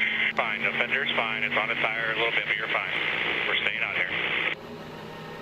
So slight fender rub, but we don't see any smoke. Whew. I think that I feel like the. I don't know. Ooh. That was coming to the green. So what happens after they take the green is the question. Somebody missed a shift. I think Zane missed a shift. I think it was Zane as well, and he hit the back of Zane. And there's the jump. And right here, he pulls down in front of. And there it is. Missed the shift, and bam. Just nothing in the world Ben Rhodes could do. Missed the 3-4 shift.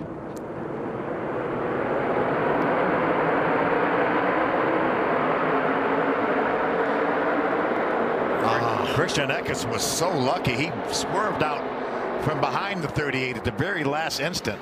Well, go on board here. This is on board with Ben Rhodes, and you can see when Zane jumps, gets a great start, he's able to pick what line he wants, and he went to the bottom right in front of Ben.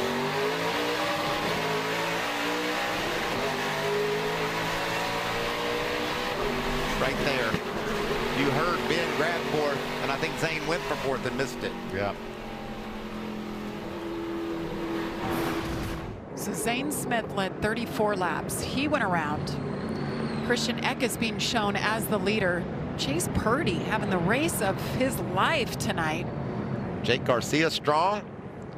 Jake Garcia's moving on from the team. McAnally Racing said that he will not return. So where does he go next year? He's maybe driving for a ride.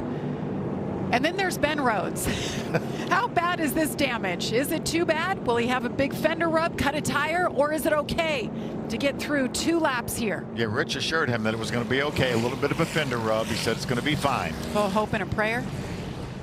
Just got to make 2 laps.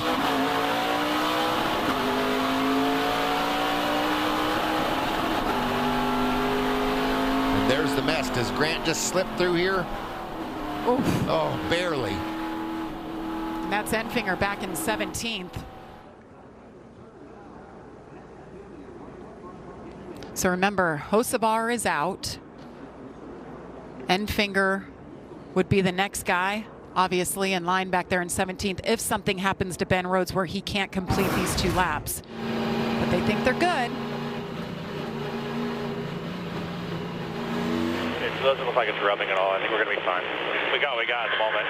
Yeah, meaning it's good, or yeah, meaning it's rubbing, but you're not going to tell me. It's fine, but fine. Either way, we're not changing. It's fine. It's going to be what it is. It's fine. Uh-oh, is it flat? No, I don't think so. Don't say it, Michael. I think that doesn't look. Maybe it's just flat. That's a rub, though, isn't it? Yeah. That's what's changing the color of the tire. Yeah. When they go green, it's going to start smoking big time, I believe. Rubbing that Goodyear off that tire. And may I point out, I said I believe. I said it's going to smoke big time I believe. It might not. This doesn't look good to me. Rich said it's okay. But what if we have another caution and another overtime? Well, that's what Grant Enfinger needs right now. He's going to need a couple more cautions. I'll tell you what's going to happen if we have another overtime is we're going to invite another time zone to Saturday morning racing. We're not far away from doing just that. We're going to invite that Central Time Zone. Yeah, they're coming on over. He's celebrating a championship on a Friday night and a Saturday, depending on where you are. So Corey Heim continues. He actually got the free pass. He was a lap down with the repairs they had to make, and he got the free pass that time. What's happening later today, Jamie? Well, it's a big noon kickoff live from Austin at 10 a.m. Eastern, followed by a big noon Saturday matchup between Texas and K-State. Then it's Penn State taking on Maryland. It's all on Fox and the Fox Sports app today. Maybe we'll just go straight from there after we go up the air right. from here. Those promos started as Big Noon Saturday tomorrow. Now they're today.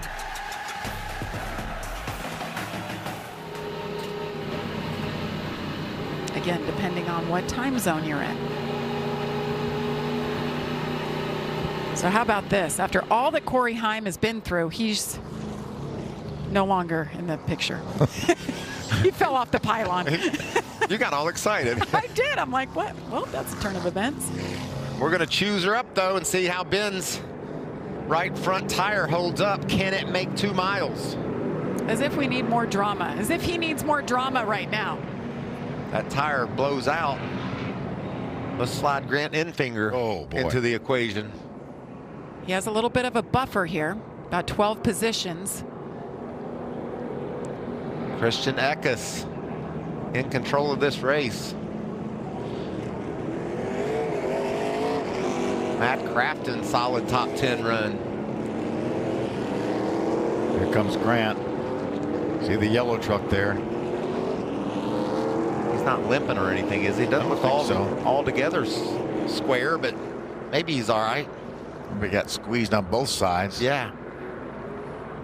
Derek Kraus in the 77, who had brought out, I believe it was 2 cautions ago into the wall. He has been checked and released from the Infield Care Center. 2 of our drivers in the top 3 have never gone to victory lane. Chase Purdy and Jake Garcia. Jesse Love is in the top 5 as well. What is fourth start ever, 4th or 5th start ever for Jesse Love here in the Truck Series? Let's do this. 3rd Truck Series start for Jesse Love. Top 5. Pace truck is off. NASCAR overtime for the 3rd time. What will happen? That's a great question. What will happen with that right front corner of the 99 truck in control, trying to win a championship? He just has to hang on for 2 more laps. Christian Eckes is in control. Chase Purdy, Jake Garcia, Ty Majeski. They're all ahead of Ben Rhodes in the 99 on the outside, bumping and banging as the green flag drops again. How about Chase Purdy out in the lead? Oh, no, Majeski gets turned around.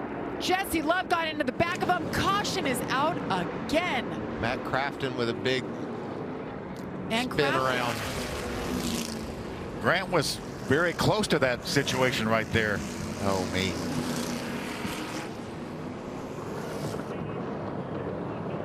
It's working out as good as it could possibly work out for Grant. 12th caution. Angarani. Zane Smith with a lot of damage also on pit road. Matt Crafton with 2 or 3 360s in the middle of all that mess. Watch this restart. How did it all start? Yeah, Jesse Love is gonna get to the inside of Majeski and turns him around, and then they start running at each other up on the racetrack. Meanwhile, Ben Rhodes is saying, look, I got through the gears. My tire's still up. Doing everything right. I think if I'm Ben Rhodes, I feel a lot better right now because I know I can go. And there wasn't a lot of smoke off the right front of that truck. He's got something he can race them with. You can see his good restart there. It's hard to really put that on Jesse Love, though. He was trying to make his move around the inside.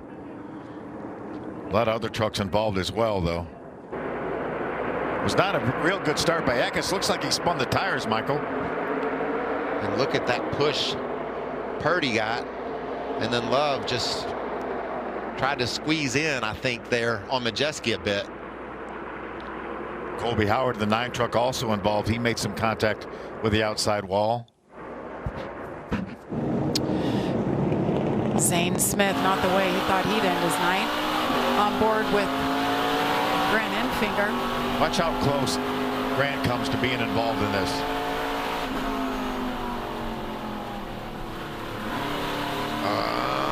Gunned her right on through there. Look at this mad rush to turn 1. Everybody able to drive away though, so maybe it'll be a shorter caution.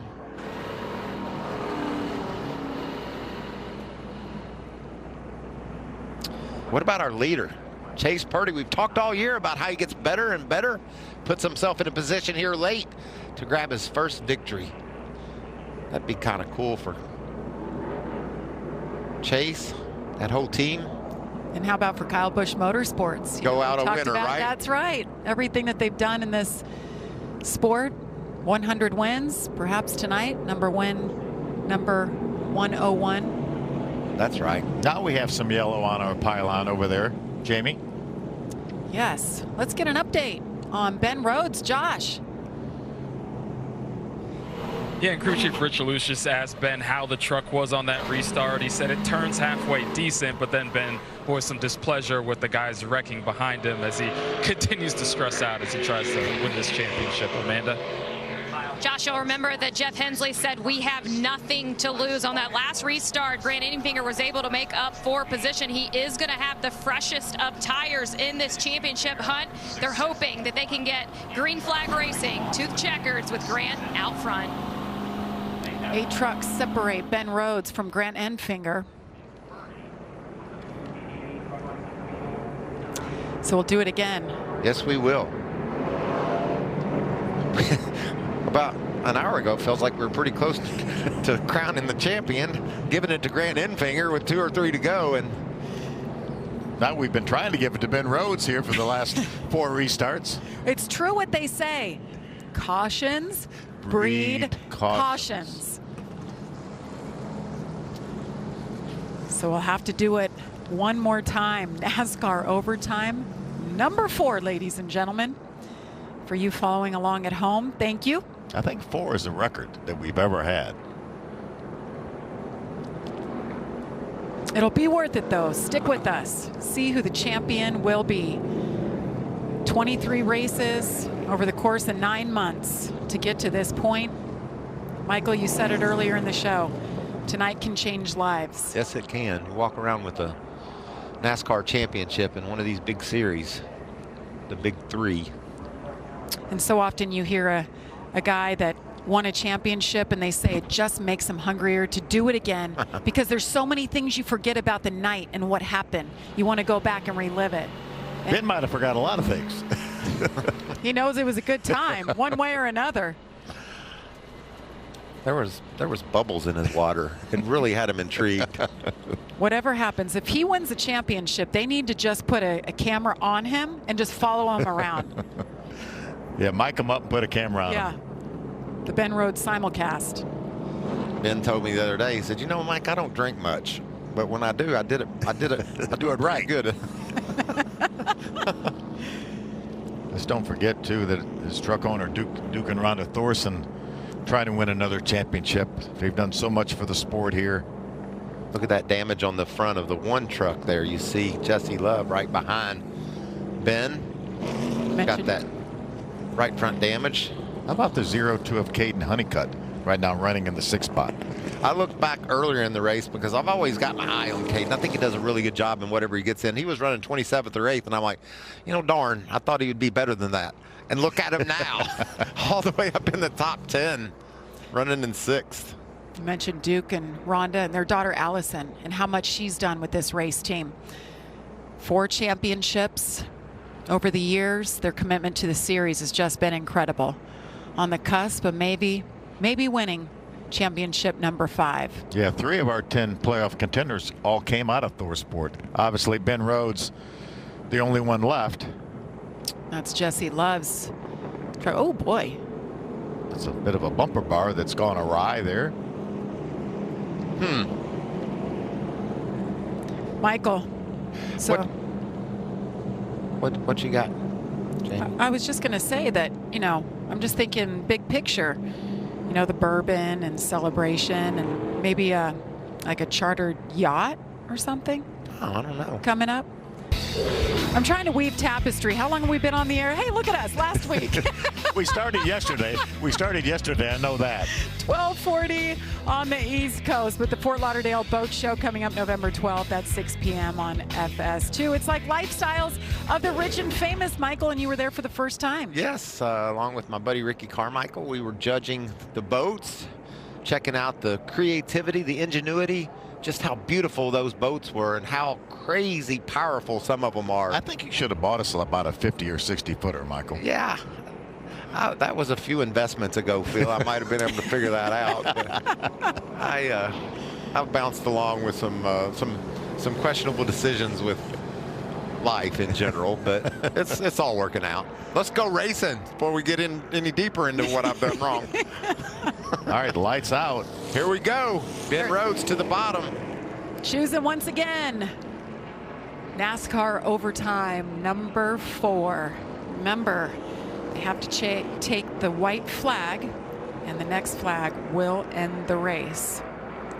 Whether it's a caution or the checkered flag. We haven't been able to get to that point yet. We'll keep trying.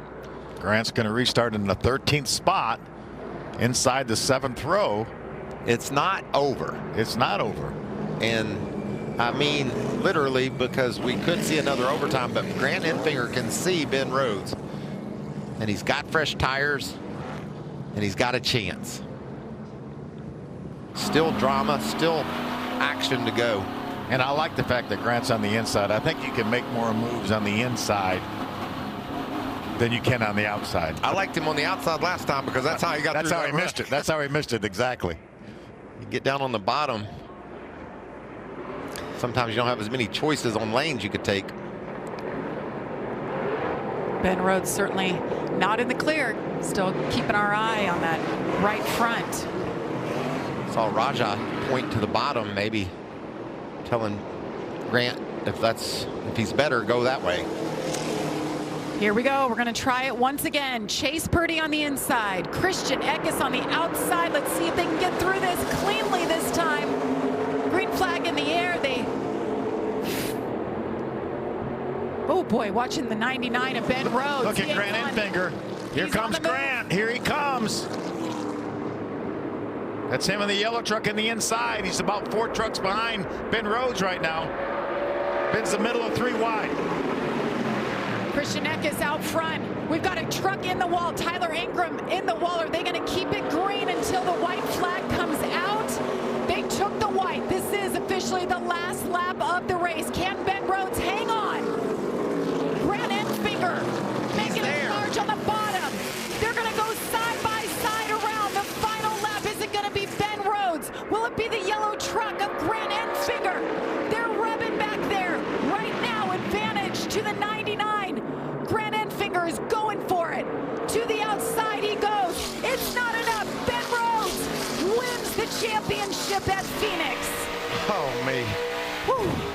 That was worth the wait. What a drive by Grant Enfinger, but even more so by Ben Rhodes. Staying cool, staying calm, and holding off Grant Enfinger. That was amazing.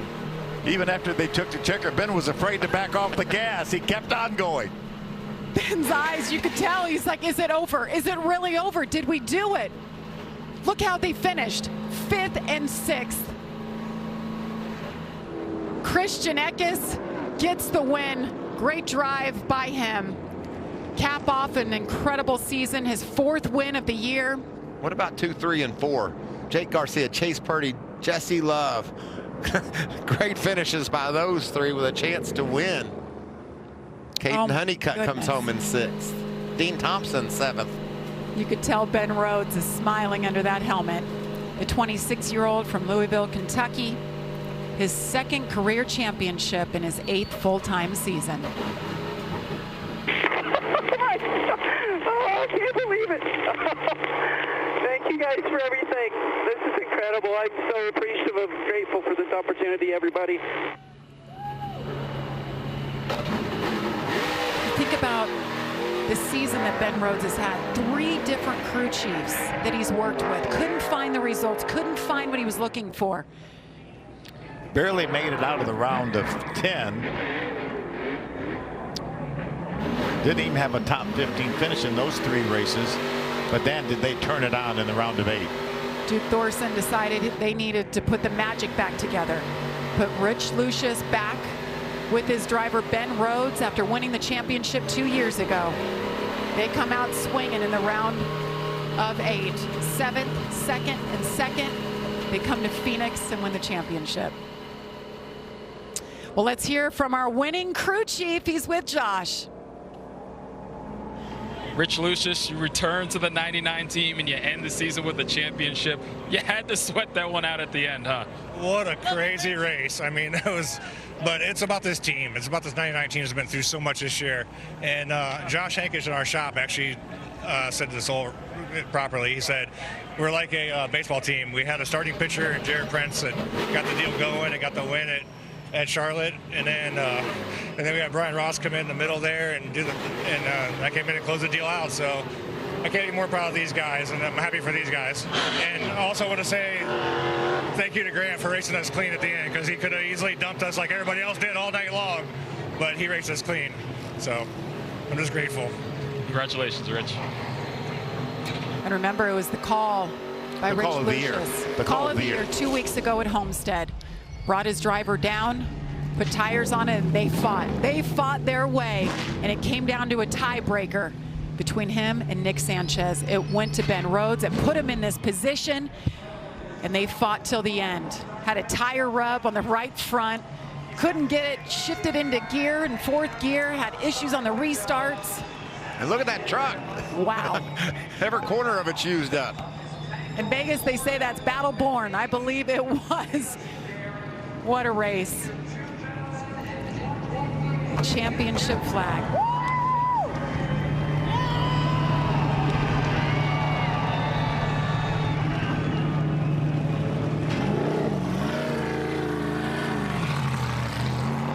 Wave that championship flag, Ben Rhodes. He said that flag's bigger than that checkered flag that Christian's going to get.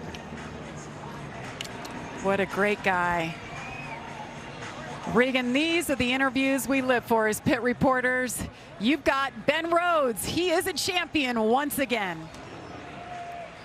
Jamie, he is a champion, absolutely, for the 2nd time. Ben, so many places and so many things we need to talk about from tonight. But first, 2-time champion Ben Rhodes. How does that feel? I can't even believe it. Let's go! Man, I hate when people do that on TV, so I'm sorry. But dang. This is so awesome, man. To go 25 laps into overtime, you know what that feels like? Almost lose it 3 times. Look at the front of the truck. It's crazy. I didn't think we were going to make it. I thought we were going to pop a tire. I thought anything that could have gone wrong was going to go wrong. So Grant almost got me. Hats off to him. He ran a great race. I wouldn't want to race against anybody else for the championship. He raced me clean, and I respect the hell out of him for it. You talk about Grant almost getting you at the end there. Obviously, you had the damage to your truck. Were you aware, as you're coming off of turn 4, how close it got? Oh, I saw him. I'm watching the replay right here. I saw him. He went for everything, but he ran me clean, and I thank him for that. You know, that's what these championships are all about. It's unfortunate we had so many cautions, right? But we ran each other clean. All of us did tonight, and oh, great show. I love you guys. Thanks for all the fans coming out. I love it. Thanks, Kubota, Campers Inn, my team, ThorSport Racing, Ford Performance. What a team. I don't know how we pull it off, but we got here and we did it. Ben Rhodes, your 2023 Craftsman Truck Series champion. Amanda? Grant, I want to tell you, both Ben Rhodes and Rich Lucius thanked you for racing them clean in that last part of the race. As you replay the last lap, what could have you done different? I don't know. You know, it was just the original green-white checkered there where we went 4 wide. You know, being gassed up there on the bottom drove us in the 19 and tore up our truck, and then we had to restart from 22nd there. So that's kind of what ended our run. Obviously, we got close there at the end. I don't know, maybe if he didn't have such a run down the back straightaway, but I needed to get under him to make that pass.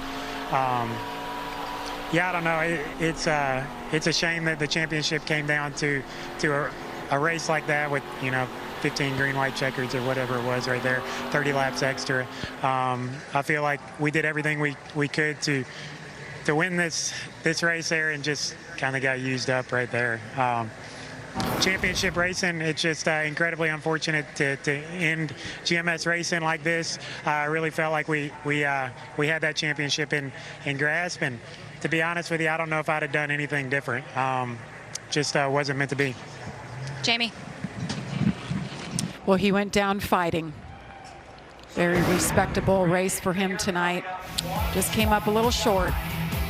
How about those who've hoisted the trophy with multiple championships? You got our own Todd Bodine there, a two-time champion. And look at Ben Rhodes, adds his name there. He's actually the youngest driver with multiple championships in series history. Pretty exclusive company right there for Ben Rhodes. Just a beautiful thing to be able to join that class of Craftsman truck racers. Hall of Famer Ron Hornaday. Well, Corey Heim was the truck they were all chasing for most of this race, and then it went sideways. He ended up bringing it home 18th, Amanda. Corey, do you stand by the late check on Carson Hocevar? Ask him if he stands by the first one. I mean, I got my right rear destroyed. Well, he wrecked me, and then I got my right rear destroyed, and from there I had no side force, and he put it on my door out of 2, and I lost control. So just really got to hold our heads high for a great year. I feel like we had them worn out tonight with our Safe Flight Tundra GRD Pro. Truck Out Garage and Toyota Racing just does a phenomenal job, and really had a great truck, championship caliber truck, but just didn't go our way. We're taking a look at the replay right now, and as you said, you talk about the season that you had. How do we describe this one going forward? It was a great year. I mean, it was a phenomenal year for us. I mean, this is our worst finish in like 6 months. So, really put together a good race, and really hope that the guys would race me clean. I got a lot of respect for everybody in the field, but clearly not him anymore. But, it is what it is. It's part of racing, and unfortunately that turned into a wreck fest, but I did all I could. We did just take a look at the retaliation that was there. How did you plot the payback? It wasn't retaliation. I had no side force. He put it on my door and I wrecked. It was an incredible season. You see those 3 win stickers right there, 15 straight top 10 finishes. I believe the last time he finished outside the top 10 was back in April. Yeah, and the good news, he's going to be back next year, and he'll be contending for another championship with that guy right there. Loved his interview.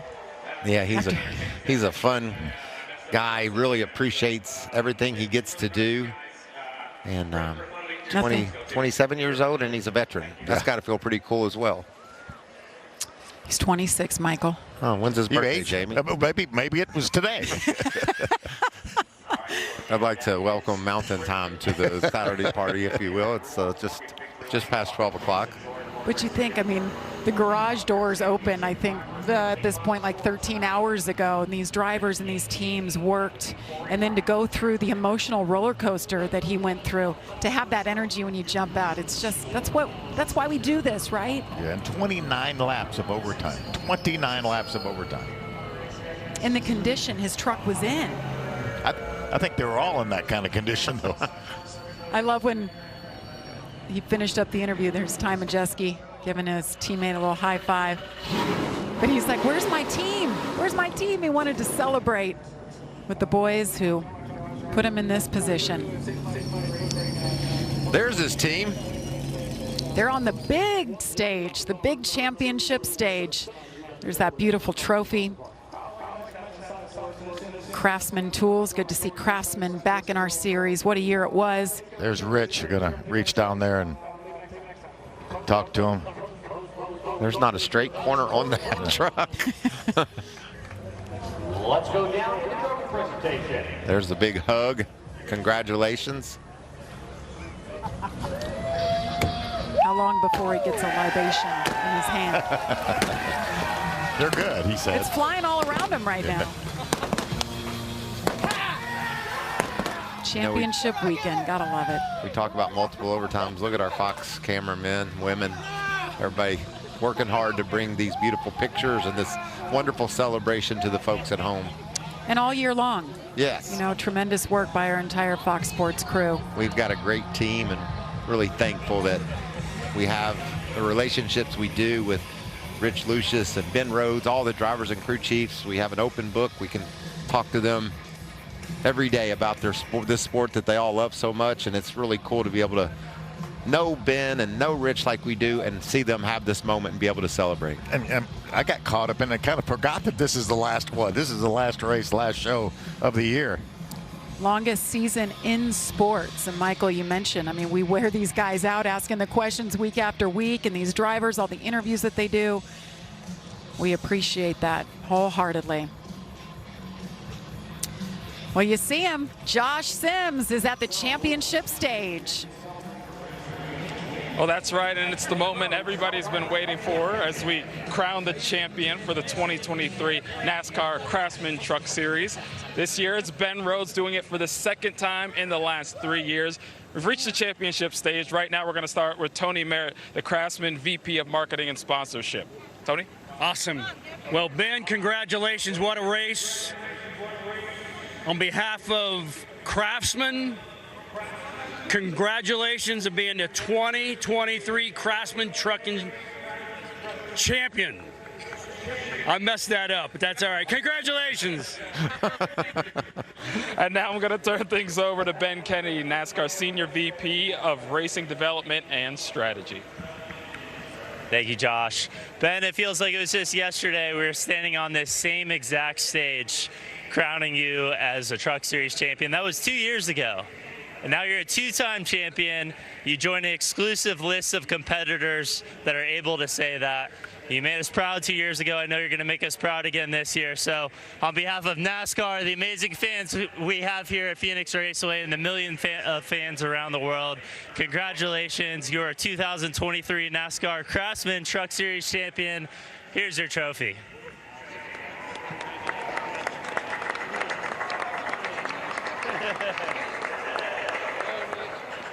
Look that thing up there. Yeah.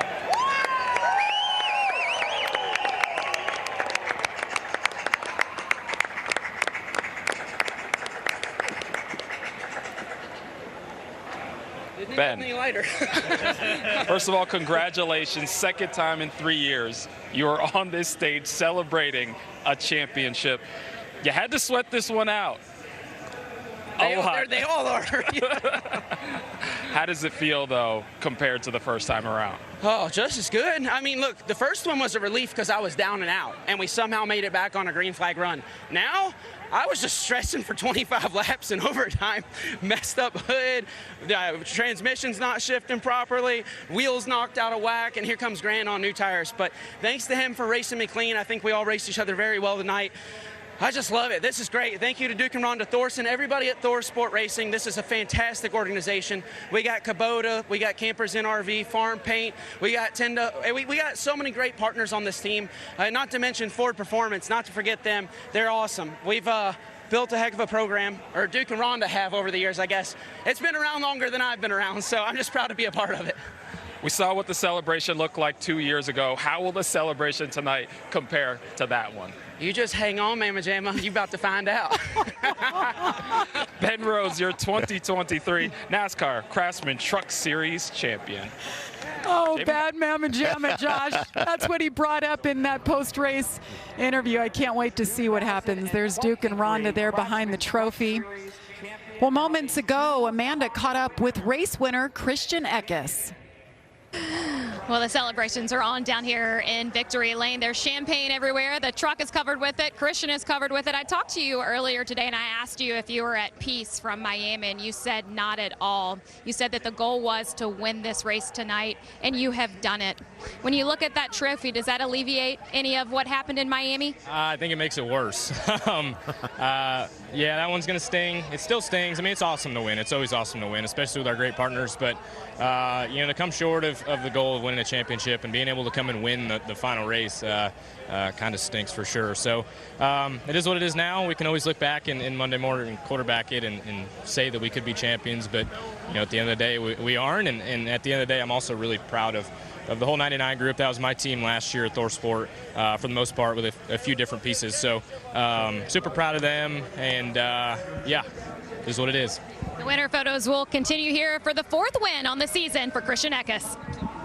Great season indeed, and those mixed emotions for sure for Christian Eckes. We talked earlier, this is the hardest race to win if you're not a championship 4 guy. You win and you're like, what's happening here? What could have been, especially for Christian Eckes, so strong all year long. One happy man there, and the mixed emotions there, but he got the win. What a solid team. There's Bill McAnally right there. Chase Purdy coming over to congratulate the team. Chase, a great run and finishing 3rd. Can I just say, Christian Eckes looks so much better without the stash. Well, he makes it fun, though. He grew the stash for the championship run, and he couldn't wait to get rid of it either, I don't think. Championship champagne, ready to fly. Put their hats on backwards, get the goggles on. There it is, the 2023 Truck Series champion. In his 8th full-time season, the Kentucky boy gets it done. Louisville, Kentucky, making Kentucky proud, my buddy Ben Rhodes. What an awesome year. They really turned it on. Got 1 win this season. We counted him out. I think a lot of people did. They didn't see him making it to the championship 4. Man, it was lightning in a bottle. Can you guys believe, though, 106 days away, February 16th, it'll be the 2024 NASCAR Craftsman Truck Series. Start to the season.